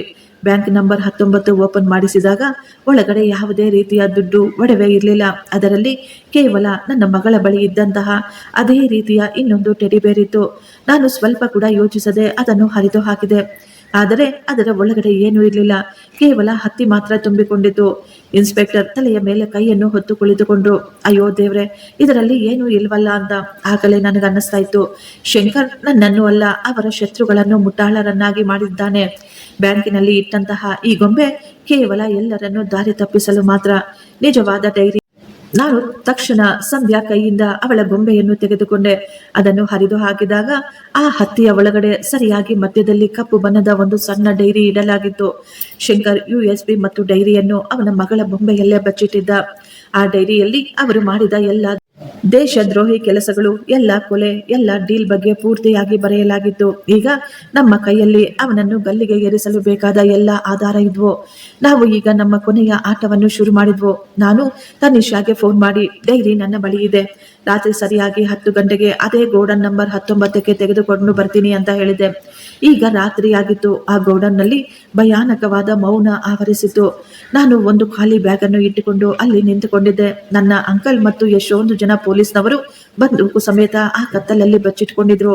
ಆಗಲೇ ಒಂದು ಕೆಂಪು ಬಣ್ಣದ ಕಾರು ತುಂಬಾ ಜೋರಾಗಿ ಅಲ್ಲಿ ಬಂದು ನಿಂತಿತ್ತು. ಅದರಿಂದ ತನಿಷಾ ಹೊರಗೆ ಬಂದಿದ್ಲು. ಅವಳ ಮುಖದ ಮೇಲೆ ಕೋಪ ಎದ್ದು ಕಾಣಿಸ್ತಾ ಇತ್ತು. ಅವಳ ಕೈಯಲ್ಲಿ ಬಂದೂಕು ಕೂಡ ಇತ್ತು. ಅವಳು ಈಗ ಬಂದೂಕನ್ನು ನನಗೆ ಗುರಿ ಇಟ್ಟು, ತಕ್ಷಣ ಡೈರಿ ನನ್ನ ಕೈಗೆ ಕೊಡು ಅಂತ ಹೇಳ್ತಾ ಇದ್ಲು. ನಾನು ಆ ಬ್ಯಾಗ್ ಅನ್ನು ಅವಳ ಕಡೆಗೆ ಕೊಟ್ಟಾಗ ಇದ್ದಕ್ಕಿದ್ದ ಹಾಗೆ ಪೊಲೀಸ್ನವರ ಎಲ್ಲ ಲೈಟುಗಳು ಆನ್ ಆಗಿದ್ವು. ಸ್ಪೀಕರ್ನಲ್ಲಿ ಪೊಲೀಸರು ಹೇಳ್ತಾ ಇದ್ರು, ಬಂದೂಕು ತಕ್ಷಣ ಕೆಳಗೆ ಬಿಸಾಕು, ನಿನ್ನನ್ನು ಎಲ್ಲ ಕಡೆಯಿಂದಲೂ ನಾವು ಆವರಿಸಿಕೊಂಡಿದ್ದೇವೆ. ತನಿಷಾ ಗಾಬರಿಯಾಗಿ ಅವಳ ಮುಖದ ಮೇಲಿದ್ದ ಬಣ್ಣಗಳು ಬದಲಾಗಿ ಬಿಡಿತು. ಪೊಲೀಸ್ನವರು ಅವಳನ್ನು ಹಿಡಿದುಕೊಳ್ಳುವ ಮೊದಲೇ ಗೋಡೌನಿನ ಗೋಡೆಗಳನ್ನು ಮುರಿದುಕೊಂಡು ಒಂದು ಕಪ್ಪು ಬಣ್ಣದ USV ಒಳಗೆ ಬಂದಿತ್ತು. ಆ ಗಾಡಿ ಒಳಗಿಂದ ಅದೇ ವ್ಯಕ್ತಿ ಮತ್ತು ಅವನ ಗೂಂಡಾಗಳು ಸಹ ಹೊರಗೆ ಬಂದರು. ಅವರು ಹೊರಗೆ ಬಂದ ತಕ್ಷಣ ಅಲ್ಲಿ ಬಂದೂಕು, ಗುಂಡಿನ ಶಬ್ದಗಳು ಶುರುವಾದವು. ಪೊಲೀಸ್ನವರು ಮತ್ತು ಗೂಂಡಾಗಳ ಮಧ್ಯೆ ಈಗ ಗುಂಡಿನ ಚಕಮಕಿ ನಡೀತಾ ಇತ್ತು. ಆಗಲೇ ನಾನು ಗಮನಿಸಿದೆ, ಆ ಗುರುತು ಇರುವ ವ್ಯಕ್ತಿ ತನಿಷಾಳನ್ನು ಕಾಪಾಡಲು ಅಲ್ಲಿಗೆ ಬಂದಿರಲಿಲ್ಲ. ಅವನು ತನ್ನ ಬಂದೂಕನ್ನು ನೇರವಾಗಿ ಅವಳ ಹಣೆಗೆ ಗುರಿ ಇಟ್ಟಿದ್ದ. ಅವನು ಹೇಳ್ತಾ ಇದ್ದ, ಬಾಸ್ ಹೇಳಿದ್ದಾರೆ, ದ್ರೋಹಿಗಳಿಗೆ ಇಲ್ಲಿ ಯಾವುದೇ ಜಾಗ ಇಲ್ಲ ಅಂತ. ಒಬ್ಬ ತಂದೆ ತನ್ನ ಪಾಪವನ್ನು ಮುಚ್ಚಿಡಲು ತನ್ನ ಮಗಳನ್ನೇ ಮುಗಿಸಲು ಆರ್ಡರ್ ಮಾಡಿದ್ದ. ಮುಂದಿನ ಕ್ಷಣದಲ್ಲಿ ಬಂದೂಕು ಚಲಿಸಿ ಆಕೆ ಅಲ್ಲೇ ರಕ್ತದ ಮಡುವಿನಲ್ಲಿ ಬಿದ್ದು ಸತ್ತು ಹೋದಳು. ಪೊಲೀಸ್ನವರು ಆ ವ್ಯಕ್ತಿಯನ್ನು ಮತ್ತು ಉಳಿದ ಗೂಂಡಾಗಳನ್ನು ಸಹ ಅಲ್ಲಿಯೇ ಕೊಂದು ಹಾಕಿದ್ರು. ಈಗ ಪೊಲೀಸಿನವರು ಡಾನ್, ಅವನ ಗೂಂಡಾಗಳನ್ನು ಮತ್ತು ಅತ್ತೆಯನ್ನು ಕೂಡ ಅರೆಸ್ಟ್ ಮಾಡಿ ಜೈಲಿಗೆ ಹಾಕಿದ್ರು. ಆ ರಾತ್ರಿ ತುಂಬಾ ದೊಡ್ಡದಾಗಿತ್ತು. ರಕ್ತದಿಂದ ನೆನೆದ ರಾತ್ರಿಯಾಗಿತ್ತು. ಬೆಳಿಗ್ಗೆ ಸೂರ್ಯ ಉದಯಿಸಿದಾಗ ನನಗೆ ಅನ್ನಿಸ್ತಾ ಇತ್ತು, ನನ್ನ ಜೀವನದಲ್ಲಿ ಇದ್ದ ಕತ್ತಲು ಪೂರ್ತಿಯಾಗಿ ಹೊರಟೋಯ್ತು ಅಂತ. ಕೆಲವು ದಿನಗಳ ನಂತರ ಎಲ್ಲವೂ ಶಾಂತಿಯಾಗಿ ಮುಗಿದ ನಂತರ ಅಂಕಲ್ ನನ್ನ ಬಳಿ ಬಂದು ಹೇಳಿದರು, ಪೊಲೀಸ್ನವರು ಶಂಕರ್ನ USVಯಿಂದ ಇದನ್ನು ರಿಕವರಿ ಮಾಡಿದ್ದಾರೆ. ನನಗನ್ನಿಸುತ್ತೆ ನೀನು ಇದನ್ನು ಖಂಡಿತ ಒಮ್ಮೆ ನೋಡ್ಲೇಬೇಕು ಅಂತ. ನಾನು ಲ್ಯಾಪ್ಟಾಪ್ನಲ್ಲಿ ಆ ವಿಡಿಯೋವನ್ನು ಆನ್ ಮಾಡಿದೆ. ಸ್ಕ್ರೀನ್ ಮೇಲೆ ನನ್ನ ಗಂಡನ ಮುಖ ಕಾಣಿಸ್ತಾ ಇತ್ತು. ಅವನ ಕಣ್ಣುಗಳಲ್ಲಿ ಎಷ್ಟೊಂದು ನೋವಿದ್ರು ಅವನ ಮುಖದ ಮೇಲೆ ಎಷ್ಟೋ ಪ್ರೀತಿ ತುಂಬಿತ್ತು. ಸುಧಾ, ನನ್ನನ್ನು ಕ್ಷಮಿಸಿಬಿಡು. ನಾನು ನಿನ್ನ ಬಳಿ ತುಂಬಾ ಸುಳ್ಳನ್ನು ಹೇಳಿದ್ದೇನೆ. ನಮ್ಮ ಮದುವೆಯ ಸಂಬಂಧ ಪ್ರೀತಿಯಿಂದ ಶುರುವಾಗಲಿಲ್ಲ. ಅಮ್ಮನ ಸಾಲದ ಬದಲಾಗಿ ನಿನ್ನನ್ನು ಮದುವೆ ಮಾಡಿಕೊಂಡೆ. ಆದರೆ ನಿಧಾನವಾಗಿ ನನಗೆ ನಿಜವಾಗಿಯೂ ನಿನ್ನ ಮೇಲೆ ಪ್ರೀತಿ ಉಂಟಾಯಿತು. ನಾನು ಕೇವಲ ನಿನ್ನನ್ನು ಮತ್ತು ಮಗುವನ್ನು ಆ ಹೊಲಸು ಜಾಗದಿಂದ ಕಾಪಾಡಬೇಕು ಅಂತ ಅಂದುಕೊಂಡೆ. ಈ ವಿಡಿಯೋವನ್ನು ನೀನು ನೋಡ್ತಾ ಇದೀಯ ಅಂದ್ರೆ ಬಹುಶಃ ನಾನು ಈಗ ಜೀವಂತವಾಗಿ ಇಲ್ಲದಿರಬಹುದು. ನಾನು ಒಂದು ಬ್ಯಾಂಕ್ ಅಕೌಂಟಿನಲ್ಲಿ ನನ್ನ ಕಷ್ಟಾರ್ಜಿತವಾದ ದುಡ್ಡನ್ನು ನಿಮಗಾಗಿ ಎತ್ತಿಟ್ಟಿದ್ದೇನೆ. ಅದರ ಪಾಸ್ವರ್ಡ್ ನಮ್ಮ ಅದೇ ಮಾತುಗಳು. ನೀನು ನಮ್ಮ ಮಗುವನ್ನು ಚೆನ್ನಾಗಿ ನೋಡಿಕೋ ಮತ್ತು ನಿನ್ನ ಜೀವನವನ್ನು ಕೂಡ ಹೊಸದಾಗಿ ಶುರು ಮಾಡು. ದಯವಿಟ್ಟು ನನ್ನನ್ನು ಕ್ಷಮಿಸಿಬಿಡು. I love you Sudha. ನಾನು ಅಲ್ಲೇ ಕುಳಿತುಕೊಂಡು ಜೋರಾಗಿ ಅಳಲು ಶುರು ಮಾಡಿದೆ. ನನ್ನ ಗಂಡ ಯಾವತ್ತೂ ನನಗೆ ಮೋಸ ಮಾಡಿರಲಿಲ್ಲ. ಅವನು ತನ್ನ ಪ್ರಾಣವನ್ನು ಕೊಟ್ಟು ನನ್ನನ್ನು ಮತ್ತು ನನ್ನ ಮಗುವಿಗೆ ಹೊಸ ಜೀವನವನ್ನು ಕೊಟ್ಟಿದ್ದ. ನನ್ನ ಗಂಡ ನಮಗಾಗಿ ಬಿಟ್ಟು ಹೋಗಿದ್ದ ಆ ದುಡ್ಡಿನಲ್ಲಿ ನನ್ನ ಮಗುವಿನ ಭವಿಷ್ಯತ್ತನ್ನು ಮಾತ್ರವಲ್ಲ, ನಮಗಾಗಿ ಒಂದು ಸಣ್ಣ ಅಂಗಡಿಯನ್ನು ಸಹ ಓಪನ್ ಮಾಡಿಕೊಂಡೆ. ಸರ್ಕಾರದಿಂದ ಬಂದ ದುಡ್ಡಿನಿಂದ ನನ್ನಂತಹ ಎಷ್ಟೋ ಹೆಣ್ಣು ಮಕ್ಕಳಿಗೆ ಸಹಾಯವಾಗಬೇಕು ಅಂತ ಒಂದು ಸಂಸ್ಥೆಯನ್ನು ಸಹ ಓಪನ್ ಮಾಡಿದೆ. ಈಗ ನನ್ನಂತಹ ಅನಾಥರ ಜೊತೆ ನಾವುಗಳು ಅದೆಷ್ಟೋ ಸಂತೋಷವಾಗಿದ್ದೆವು. ಫ್ರೆಂಡ್ಸ್, ಈ ಸ್ಟೋರಿ ನಿಮಗಿಷ್ಟವಾಗಿದ್ರೆ ಒಂದು ಲೈಕ್ ಮಾಡಿ ಮತ್ತು ನಮ್ಮ ಚಾನಲ್ ಅನ್ನು ಸಬ್ಸ್ಕ್ರೈಬ್ ಮಾಡಿಕೊಳ್ಳಿ. Thank you. ಧನ್ಯವಾದಗಳು.